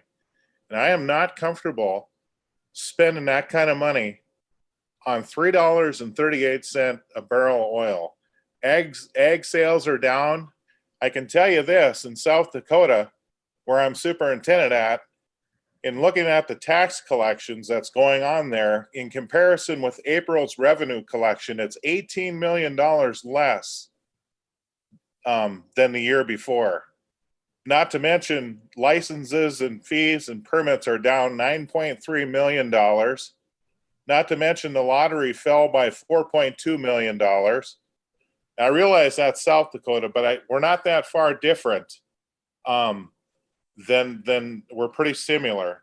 So I like the fact that we're boundary change and talking about that instead of building, and I just like it. It's more comfortable for me as a board member.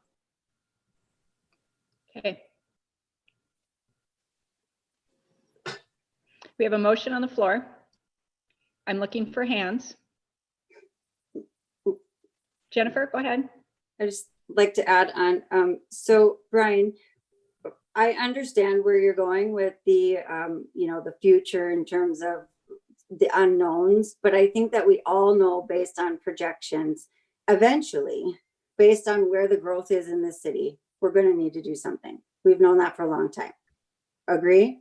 So I do agree. So whether or not that's now or next year or 2 years from now, that's inevitable. Now, if in the interim we feel like we still need to do something, because remember, if we're not going to build right now, according to Bob's, recent projections, where are we at in terms of capacity numbers over the next year or 2 or 3? We've seen a little bit of a slow, decrease compared to some of these projections. So do we have time to really analyze this and make the best decision as a whole district versus, again, trying to piecemeal here and there? I feel like for these families' sake, let's try to do this once and do it right. And again, I'll go back to that true feeder system.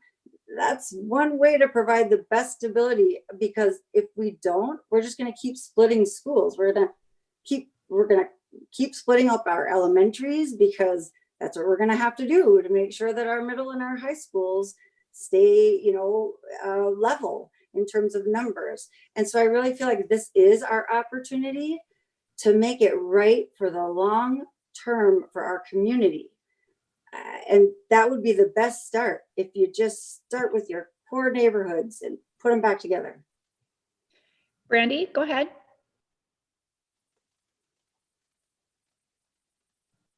Thank you. I am for, we know we're growing on the south side. We're going to need to have a school. I guess the biggest thing and question I have for everybody is, I know that you guys said about the new school being off the table because we all voted, but I think we also absolutely need to build a new school. It's just a matter of when do we need to build the new school, because the capacities are not going to get any better on the south side of Fargo. We all know that.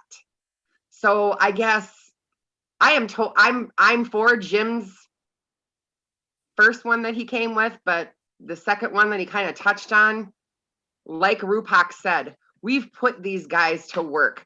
They did the boundaries. They did the cost for what the schools are going to be. You know, how much more are we going to keep on kicking it down? We just got to band together and just, we got to make a decision of some sort. That's all I have to say. I'm starting to sense some consensus. I've got Christy and then Jim. Madam President, I'd like to call the question. Okay. I think you need a second for that. Anne Marie, will you clarify? Yeah, are you calling previous question? Yes. There needs to be a second. Second. Okay. Is there any debate? So we want to end the conversation. That's basically what that does, right? Correct. There's no debate on calling the question, and you need a 2/3 vote to pass calling the question. Okay. Anne Marie?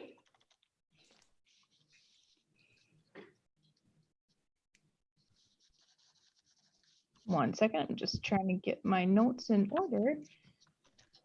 Benson? No. Johnson? Yes. Knutson? Yes. Brian Nelson? Yes. Paulson? Yes. Rodenbiker? Yes. Ulrich? Yes. Ani? Yes. President Nelson? Yes. Motion passes. We will take a vote on the motion on the floor. Does anybody need that restated? Please. Yes, Jim? Okay. Jim, do you want to restate that, please? Unless Anne Marie has the. No, I can do it. Okay. Direct the administration to develop a transition plan for shifting the Clara Barton Hawthorne neighborhood that is east of University Drive to the Ben Franklin and Fargo North attendance area for the fall of 2021. Okay, I think we're ready to vote. Anne Marie? Johnson? Yes. Knutson? Yes. Brian Nelson? Yes. Paulson? Yes. Rodenbiker? No. Ulrich? Yes. Ani? Yes. Benson? No. President Nelson? No, I believe the motion carries. 6-3, correct. Okay. Okay, go ahead, Jim. I'd like to make a motion to direct the administration to develop possible recommendations for presentation to the board at our summer retreat of possible boundary adjustments that could be made to shift students that are currently in the Discovery and Davies attendance area to the CBE and Fargo South attendance area. Is there a second? Second. Go ahead, Jennifer. The motion's on the floor. Okay, so for discussion here and possible amendment, why wouldn't we be inclusive of all of it and allow, if they're going to do some research and there's a better scenario that falls outside of that motion, I feel like that's a little limiting. And shouldn't we also be talking about our elementary schools? John, go ahead. Thanks. I voted no because I don't think that previous motion was sufficient, and I wish we could take care of all of this tonight. I do believe we've had full solutions that involved boundary changes brought to us last June. While there wasn't a consensus, the clear choice from the members of that task force that worked so hard was 9.17. And I would have liked to have seen us do something to either modify that, or we did have the administration come back to us tonight with a couple of solutions. And so I think if we're going to do boundary options, we have options, and I would have preferred to have seen this solution addressed this evening. Thank you.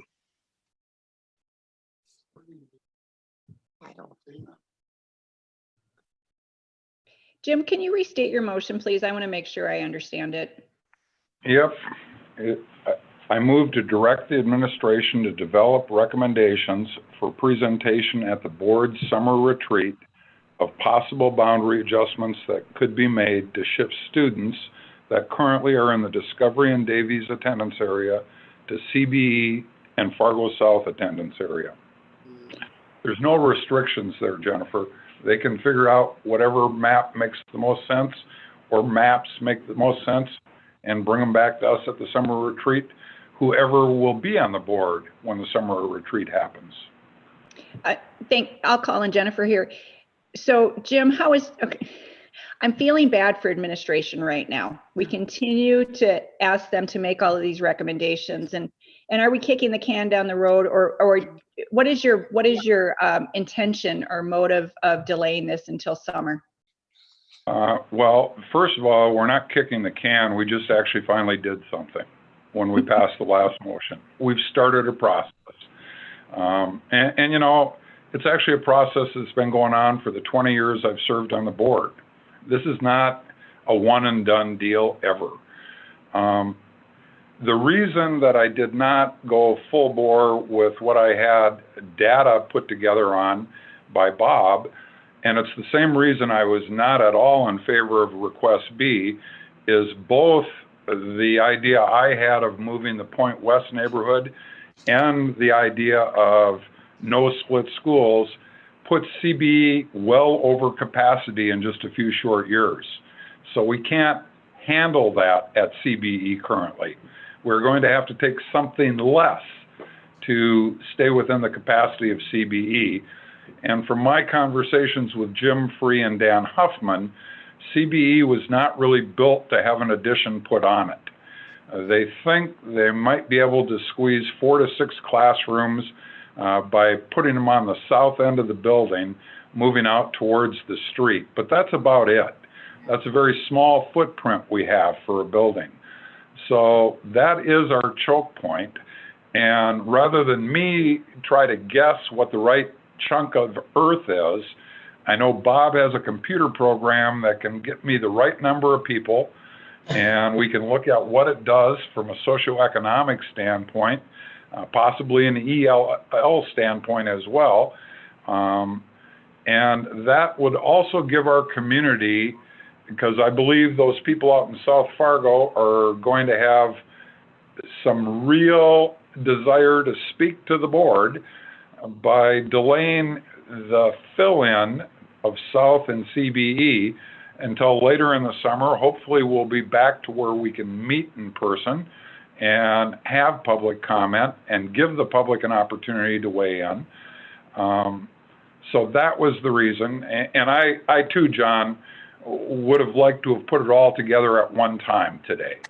And part of me still wants to, but when I looked at what the numbers did at CBE long term, I said, now we're just shifting our capacity problem from Discovery over to CBE.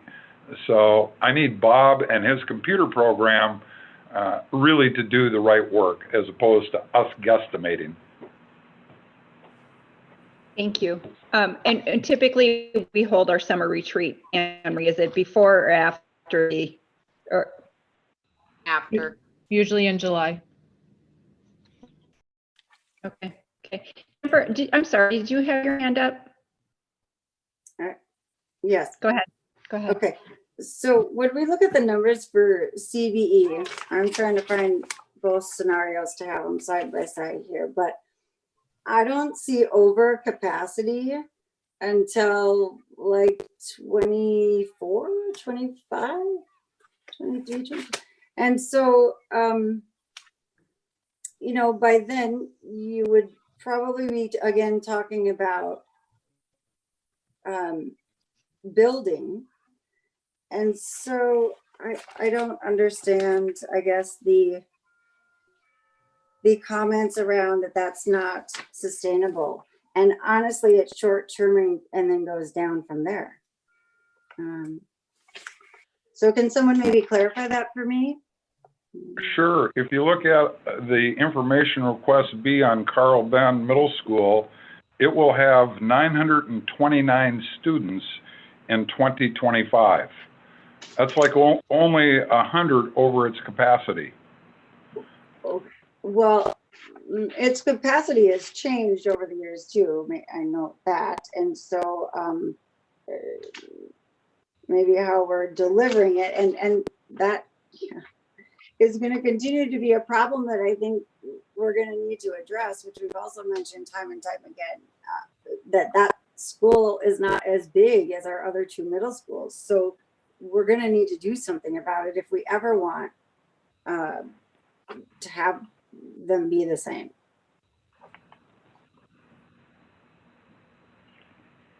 I don't know why we're. Jim, go ahead. Yeah, the reason I backed off my original idea that I had Bob put numbers together for me on is it's not sustainable.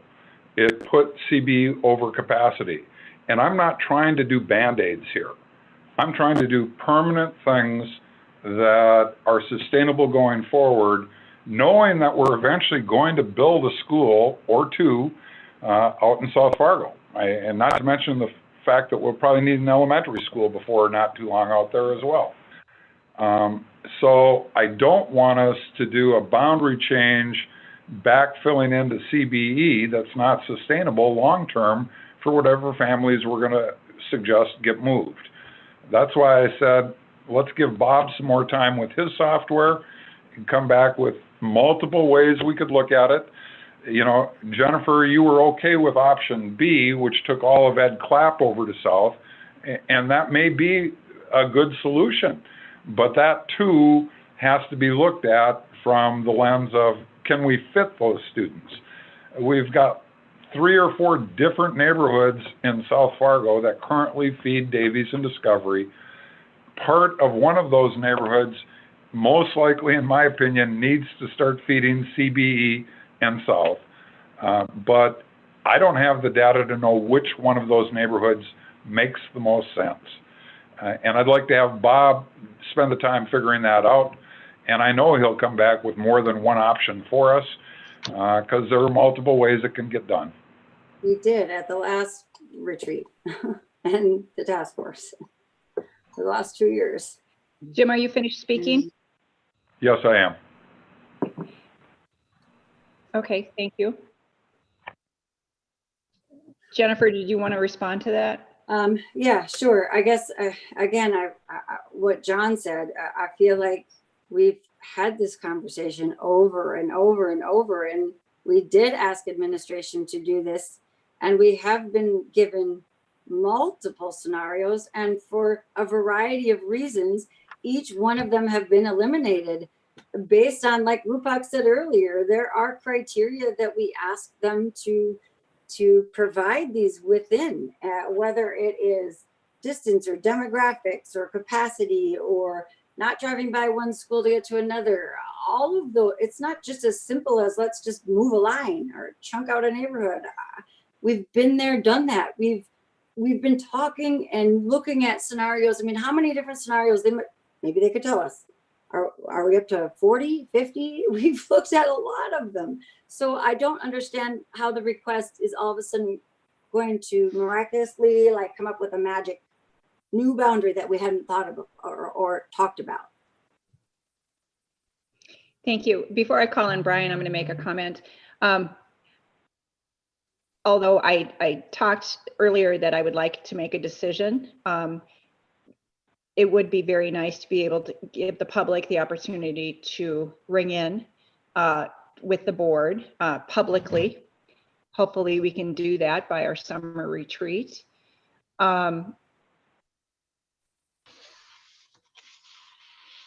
Lost my train of thought there.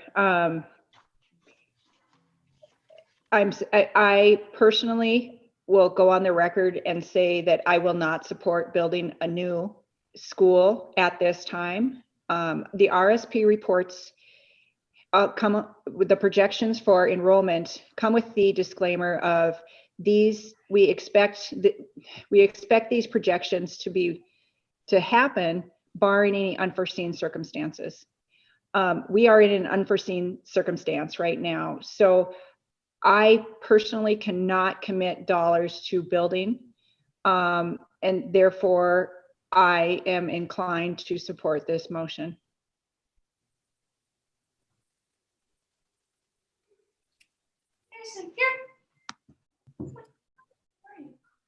Rebecca, go ahead. I would suggest that with this motion, if it passes, that we still need to, as a board, work with administration to help provide, I think them, if I heard Dr. Gandhi correctly, with some tighter guidance. I do think it is, we rely on administration so much for providing us with the information to help us make the decisions that we need to make. But we have been provided with, yes, many different options to choose from. And we have been working on this for a long time. I think that it clearly shows that the 9 of us are having a tough time with it for a variety of reasons, and probably also why the task force had a tough time reaching consensus to make a recommendation. So I guess I would encourage the board to give administration a couple of top goals to focus on to help them provide us with recommendations, because, and maybe that goes to governance, I'm not sure, for working that through, but otherwise I feel like we'll be in the same spot that we're in right now, where we'll be spinning our wheels again. I'm sorry, Brian, did I miss you? And yes, we're still spinning our wheels, Rebecca. We continue to spin our wheels, and we have been for the last 2.5 years. Brian, I am sorry. Did I forget to call on you? You did, but that's okay. Go ahead. You know, I feel like you guys are putting words in my mouth here by telling me that we're spinning our wheels. We're elected by the taxpayers of this district to come up with some good options. So if it takes us 50 tries to do it and we get it right on the 50th try, that's good. And so, you know, things change all the time, and nothing's been the same all the time in these last 2 years for me. It's always been different, something come up. And we have X amount of kids, and why not utilize all of our buildings that we have right now and utilize those spaces and teachers, because we all know the unforeseeable thing that's happening right now, that is we got to make use of our resources, guys. $3.38 per barrel of oil. That's huge.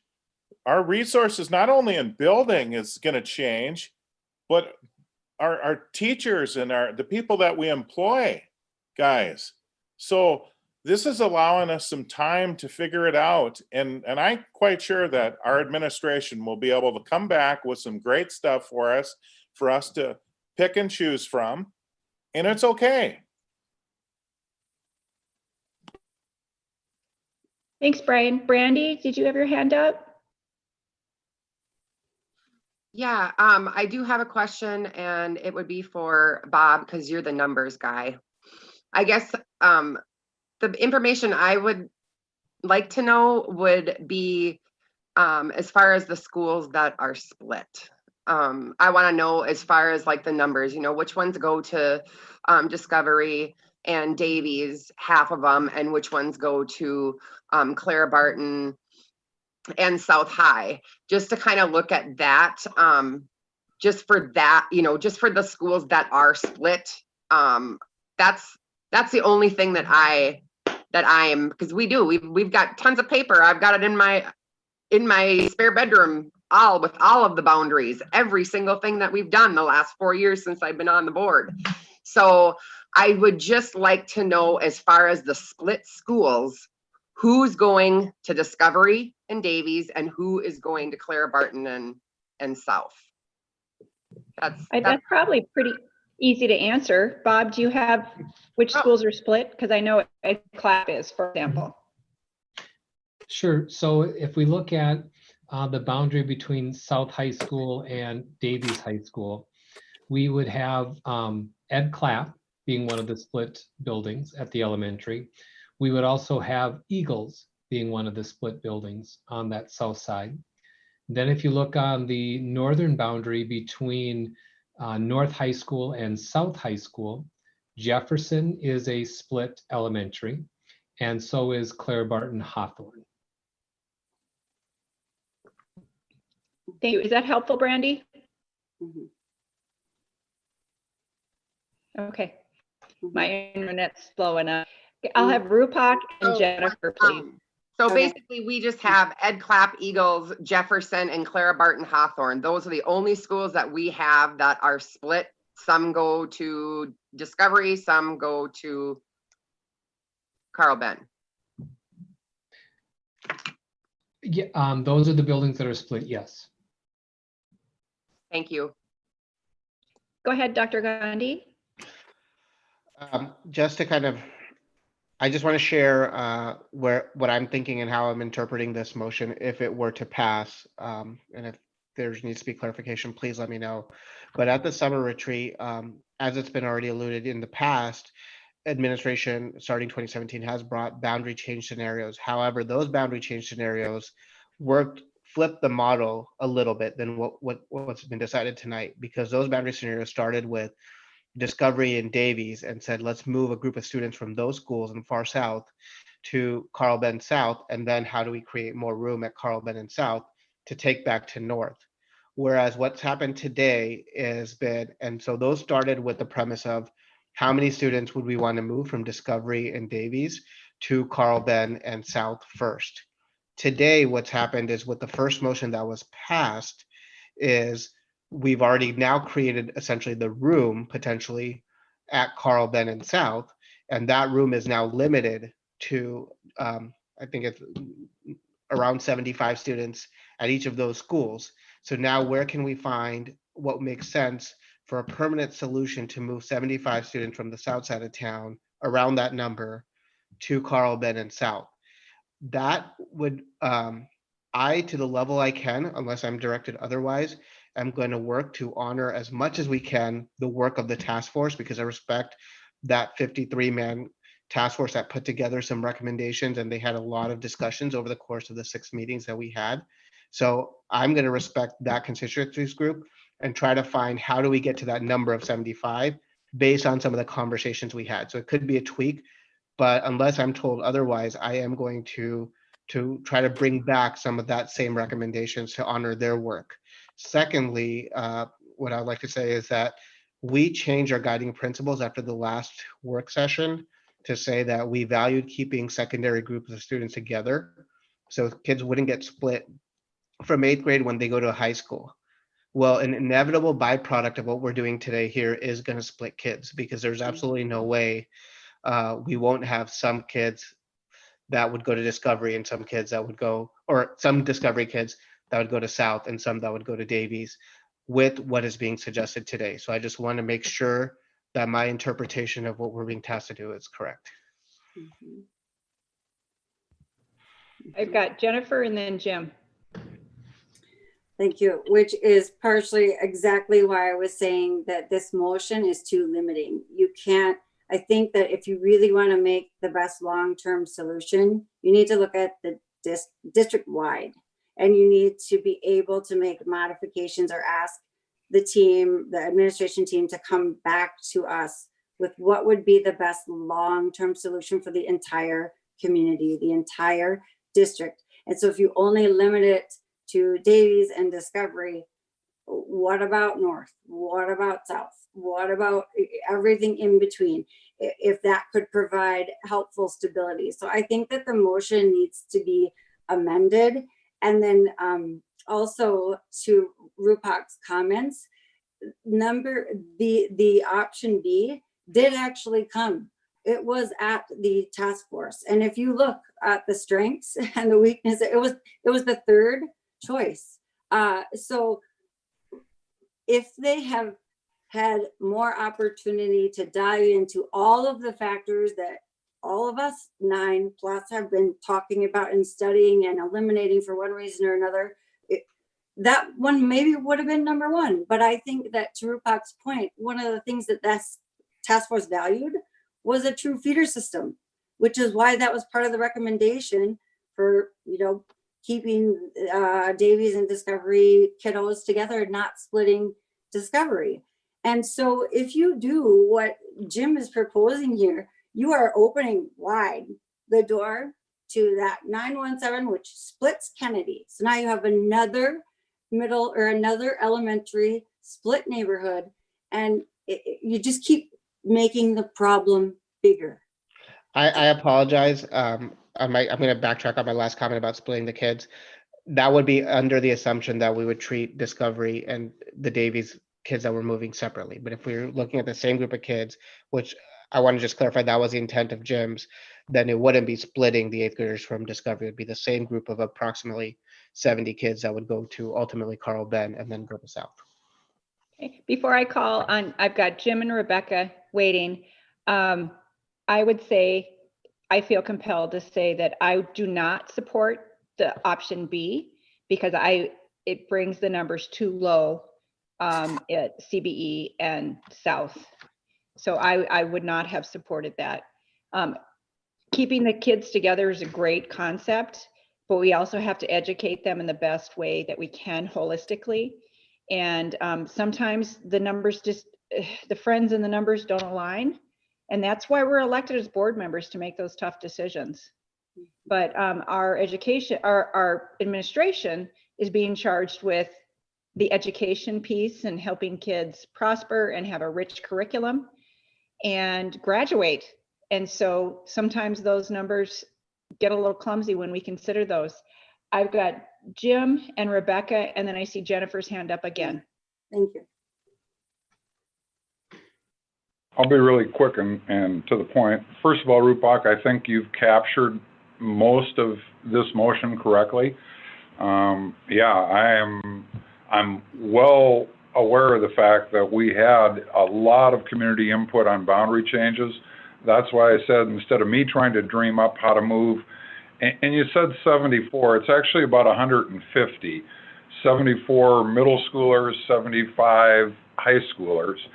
And if we just do that, we're not talking about splitting any secondary feeder system. And the feeder system that we said was so important was secondary. Let's all keep that in mind, because we recognized we had split elementaries all along. And we didn't talk about trying to get rid of split elementaries when we put that new guiding principle of a feeder system in. So I'm looking for a solution. Probably it's one of those that the boundary committee worked on, but probably scaled back a little bit, because we now know what we created for capacity at CBE, so we have a target to fill. Does that make sense, Rupak? Absolutely. Thank you. Okay, thank you. That makes sense to me too, Jim. Thank you. Rebecca.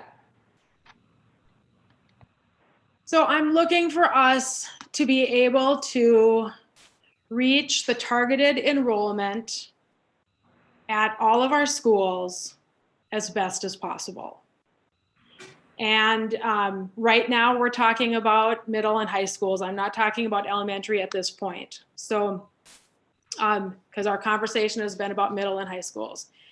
And once we get to that point, I am interested in having further and deeper conversations regarding, potential needs for building.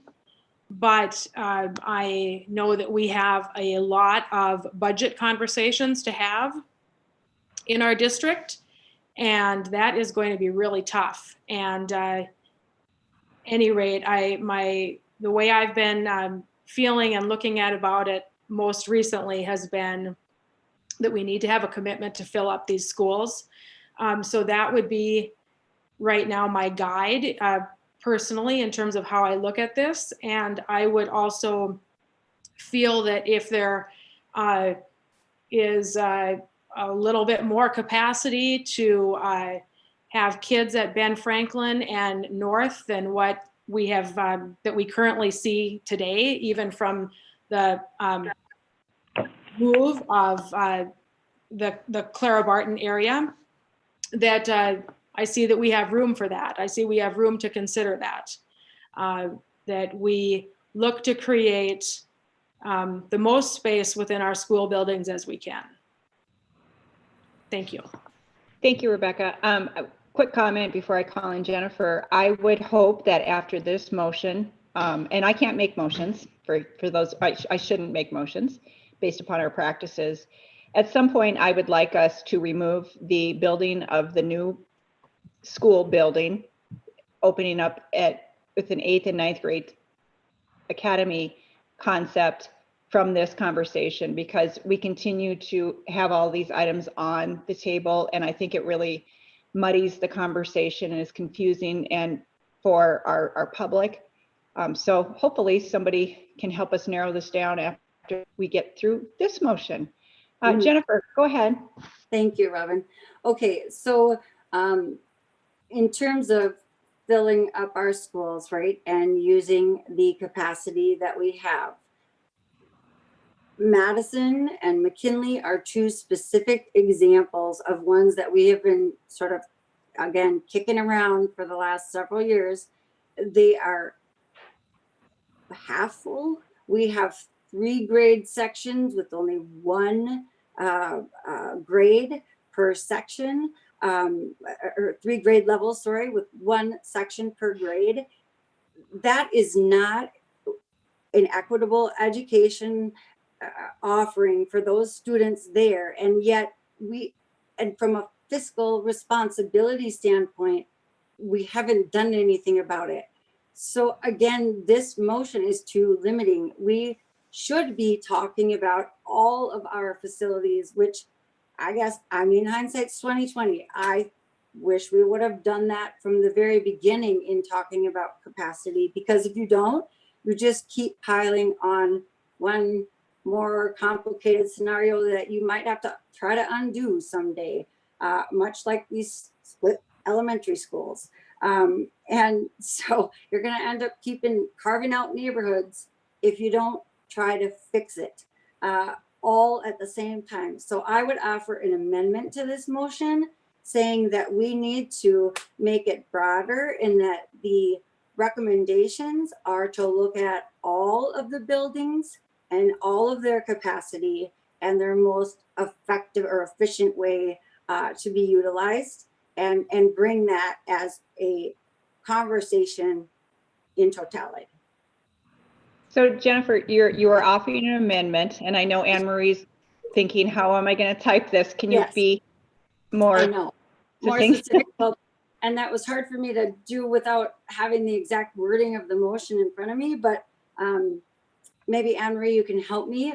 If you're understanding that really I want to amend it to include an analysis of all of Fargo Public Schools buildings and their capacity and how we're going to address each one of them.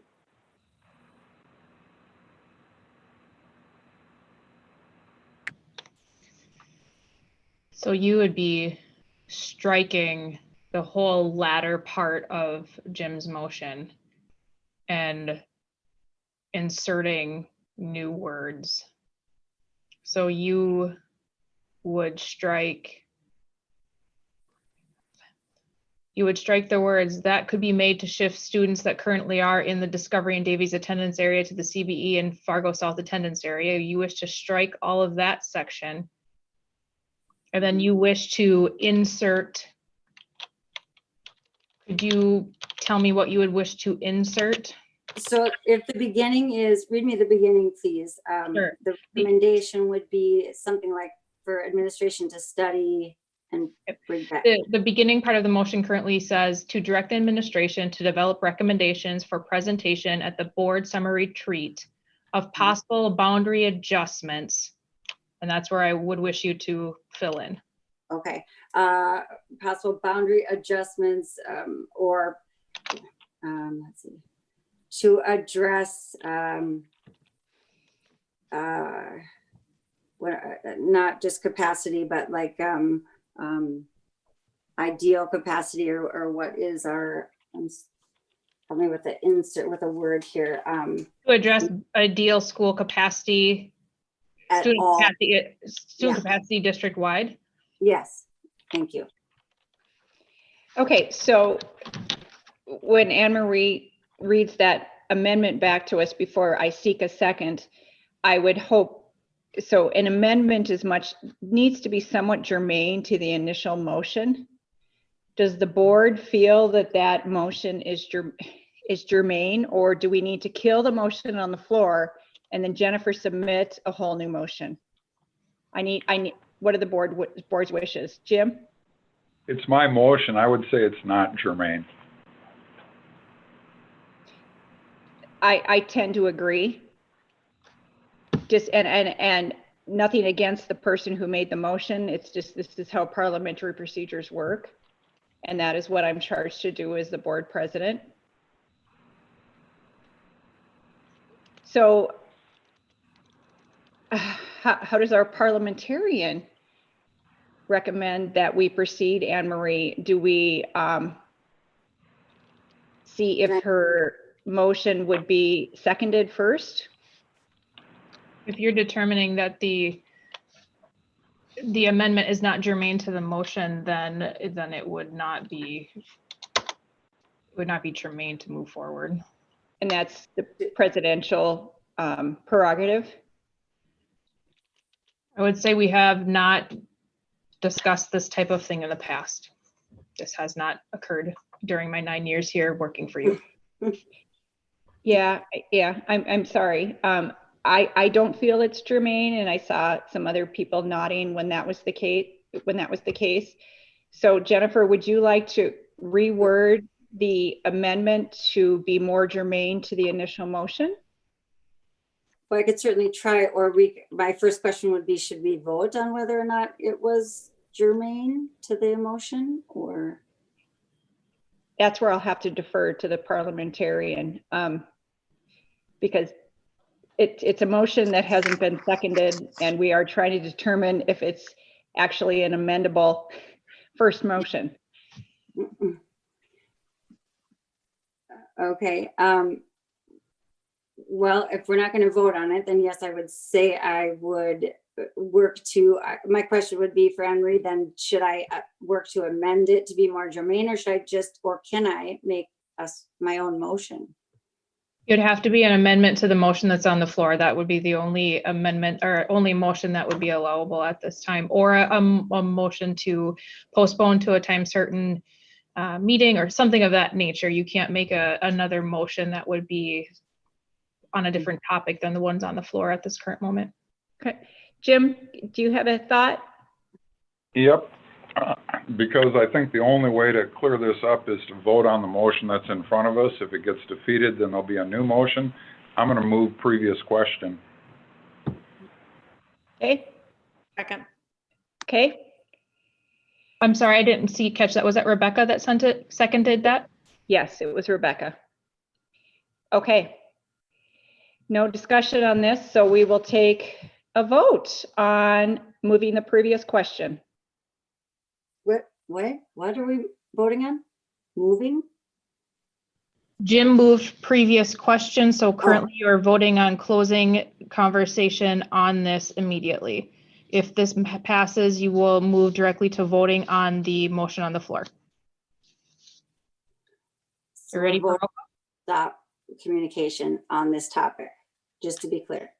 Yep, you would stop discussing the current motion on the floor, that is to direct administration to develop recommendations for presentation at the board summer retreat of possible boundary adjustments that could be made to shift students that are currently in the Discovery and Davies attendance area to the CBE and Fargo South attendance area. That is the motion on the floor. Currently, Jim has moved previous question, seconded by Rebecca. If this passes by a 2/3 majority vote, you will end conversation on the motion and move directly to voting. So can I ask one more clarifying question? Why wasn't I given a chance to amend it again? Where did that go? Because Jim just moved previous question. It's one way to shut me up. Shall I call the roll? Yes, please. Knudsen, Yes. Brian Nelson, Yes. Paulson,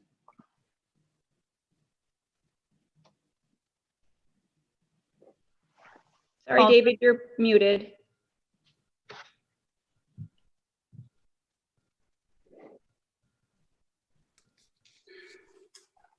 Yes. Rodenbiker, Yes. Ulrich, Yes. Ani, Yes. Benson, No. Johnson, Yes. President Nelson. Yes. Okay, now we are back to the original motion on the floor. I don't think there's any more discussion. Correct me if I'm wrong. Nope. There can't be. Nope, No. you are taking a roll call vote now on boundaries. The motion that I read off going to the summer retreat. Okay, thank Brian you. Nelson, Yes. Paulson,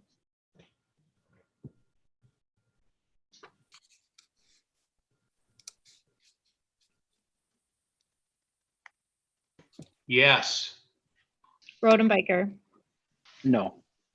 Ulrich, Yes. Ani, No. Benson, No. Johnson, Yes. Knutson, Yes. President Nelson. No, but motion carries. 5-4, correct. Okay. Any other motions that need to come to the floor on this agenda item?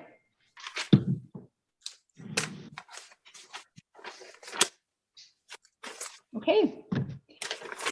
We will move on to item 5C and the agenda. How is everybody doing for breaks? It's an hour past our last break. Let's keep rolling and finish. Amen. Okay, item 5C, board and liaison assignment review. This is something that the board does every year to kind of give a debrief of their outside liaison assignments. For example, I am appointed to be a board member of Fargo Cass Public Health Board. That is part of their charter and through the city. So we have a report in front of us. There isn't a recommendation, but it is in the business section. And I may have skipped this. Do we need to take a motion to accept the reports? Is that the best way to proceed, Anne Marie? You certainly could do so. Robin, I would move that we accept this memo and file it. I'll second that. Great. I'll second. Thank you. Great. Okay. Trish, can I ask Hey. a question? So that's Absolutely. Thank you.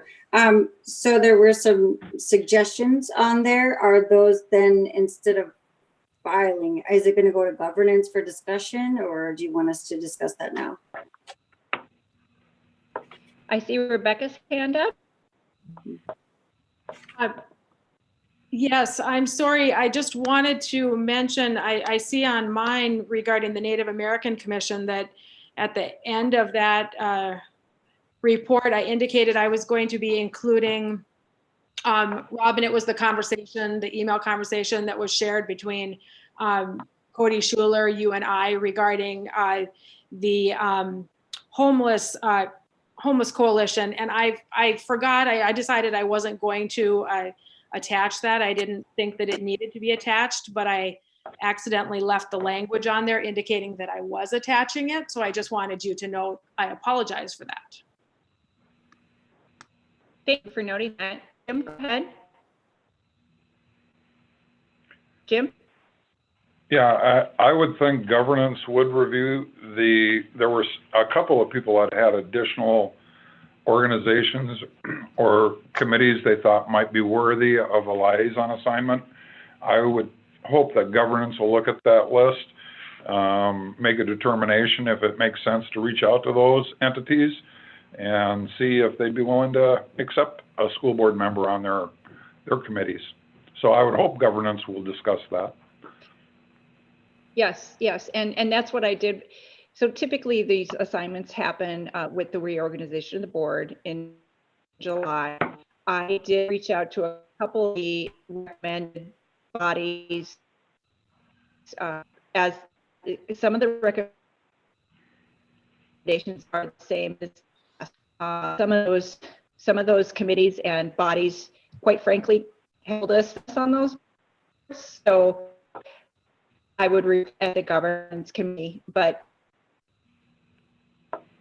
absolutely look at these and recommend we make these appointments with the restructure of the board after the election. I really appreciate the comments. Anything else? Any other conversation you have on report from all board members? Okay, I think we are ready for roll call. Marie? You might have had a couple hands up there. Brandy, did you have your hand up? I'm sorry. Yeah, I did. I was just curious because I did my report on the Fargo Youth Initiative.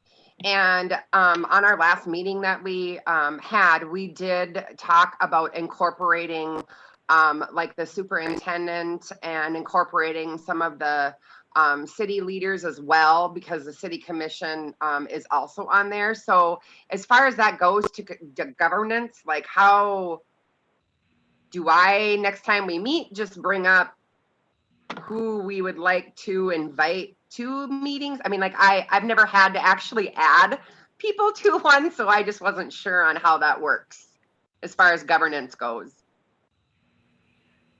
I think what you're asking is how to bring something to the governance agenda?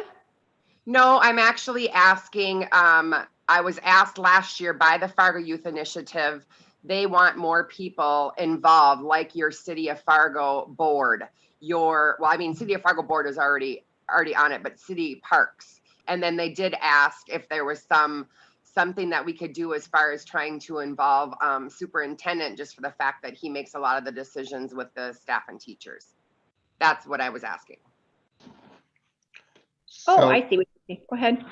Yeah, so Brandy, for me, just let me know what you need, and we'll be happy to help out. As for the park board, if you want me to reach out to our connections there, we can, or I can put you in touch with them. Okay, yeah, we can talk. Thank you for answering my question. Great. Okay, you're just on the floor. Now I'm watching for hands and I don't see any. I think we're ready for a vote now, Anne Marie. All right. Paulson? Yes. Rodenbiker? Yes. Ulrich? Yes. Ani? Yes. Benson? Yes. Johnson? Yes. Knutson? Yes. Brian Nelson? Yes. President Nelson? Okay, we are on to committee liaison and correspondence reports. I know it's pretty tough to be active, so if you have something to report, you are fortunate. I'm just going to start at the top left of my screen. And that is Brian Nelson. Do you have anything to report? Basically, Zoom is what we've been doing, obviously. Calendar committee, we're getting that wrapped up, hopefully. Dr. Gross is doing an awesome job of leading that. And good group people working together, trying to get a calendar from 2 years, I believe it is. And then we had a planning committee meeting, and basically that's it. Thank you. Rebecca? Most of my meetings have been postponed due to COVID, so there is not a date yet for the Native American Commission meeting. I sent out an email to all the board members that has an update regarding the core neighborhood plans. And it looks like we have a meeting kind of mid to late June. We'll see if that is able to happen in person. I attended the planning meeting. Anne Marie, I need to talk to you regarding communications. I just kind of wanted to give a little bit of a break, knowing that you were working so hard making arrangements with COVID, but I'd like us to get on track to talk about communications so that we can see where we need to be working together to create some language to bring back for a committee meeting. And I think there's a form that is due May 15th to NDSVA. If any of us have suggestions for convention topics, I might be wrong on that date, but I thought I saw that. And I plan to send in a couple of recommendations regarding Native American education. And that's it. Thank you. Thank you. Brandy. Just the governance. And then I've just got a couple kids that well, I should say students that I've touched base with from Fargo Youth Initiative. So I really don't have much of a report, just checking in with them to see how they're doing with the COVID and everything. So that's pretty much all I have. Thank you. Thanks, Brandy. David. Nothing to report at this time, Robin. Yeah. Thanks, David. Jennifer. Health Insurance Committee meets next week. That's it.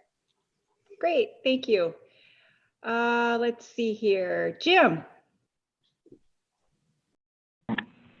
Much like many of us, I was at Planning and Governance. SEEC also had a board meeting here last week.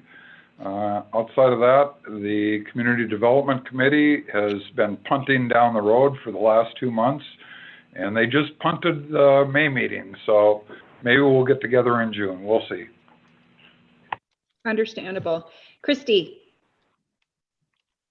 I had planning and governance, and I've been touching base with teachers and some students to see how they are doing through all of their distance learning. Great, thank you. John. Thank you, President Nelson. Governance negotiations met way back on April 20th, and we're going to meet again this coming, not tomorrow, but the 20th of May on Wednesday.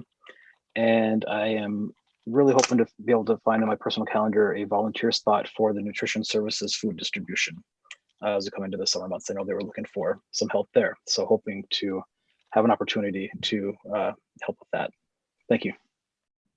Great, thank you. I think we covered everybody. As far as my reports, like others, attended the planning meeting, the governance meeting. Fargo County Public Health has not met in person. So that has been postponed, and they're quite busy, clearly. And then the P12 Alliance, I know this isn't a board assignment, but I was asked to serve on that from the state level, and we had our first Zoom formative meeting and did introductions. So look for some fun things coming from there. And then FEA, I have to apologize to President Mastrud. We haven't, coffee shops are now open again, so we need to reconvene our meetings. We both committed to start working or continue to work together and work on our relationships, quite frankly. So I think we can go have coffee now pretty soon, President Mastrud. I hope that can happen soon. Anything else from the president's report? Usually Anne Marie shoots out the next meetings for me. You're muted, Anne Marie. Sorry. You would have governance coming up here in a couple weeks at the end of the month. I believe it would be slated for May 28th would be the next meeting time. And then obviously board members usually assist in some way at graduation. And like Dr. Gandhi said, there might be further information forthcoming about that in the next week. So we would just encourage you to be watching for that in case there's a need for you in some way at a graduation. Thank you. I would assume that we won't be able to shake hands at graduation, so that kind of breaks my heart. Christy, you had your hand up briefly.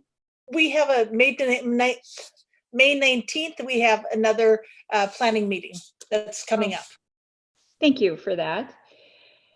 Okay, I think that is all the reports. We have our next regular meeting is scheduled, and I say that carefully, scheduled for May 26th. And then we also have a special meeting on Thursday morning that has been publicly noticed. Unless there's anything else, I think we've covered the entire agenda. So I would wish you all a nice evening, and we will see you via Zoom probably next time. Thank you, everyone. Bye. Good night. Thank you. Good night. At the end of the day.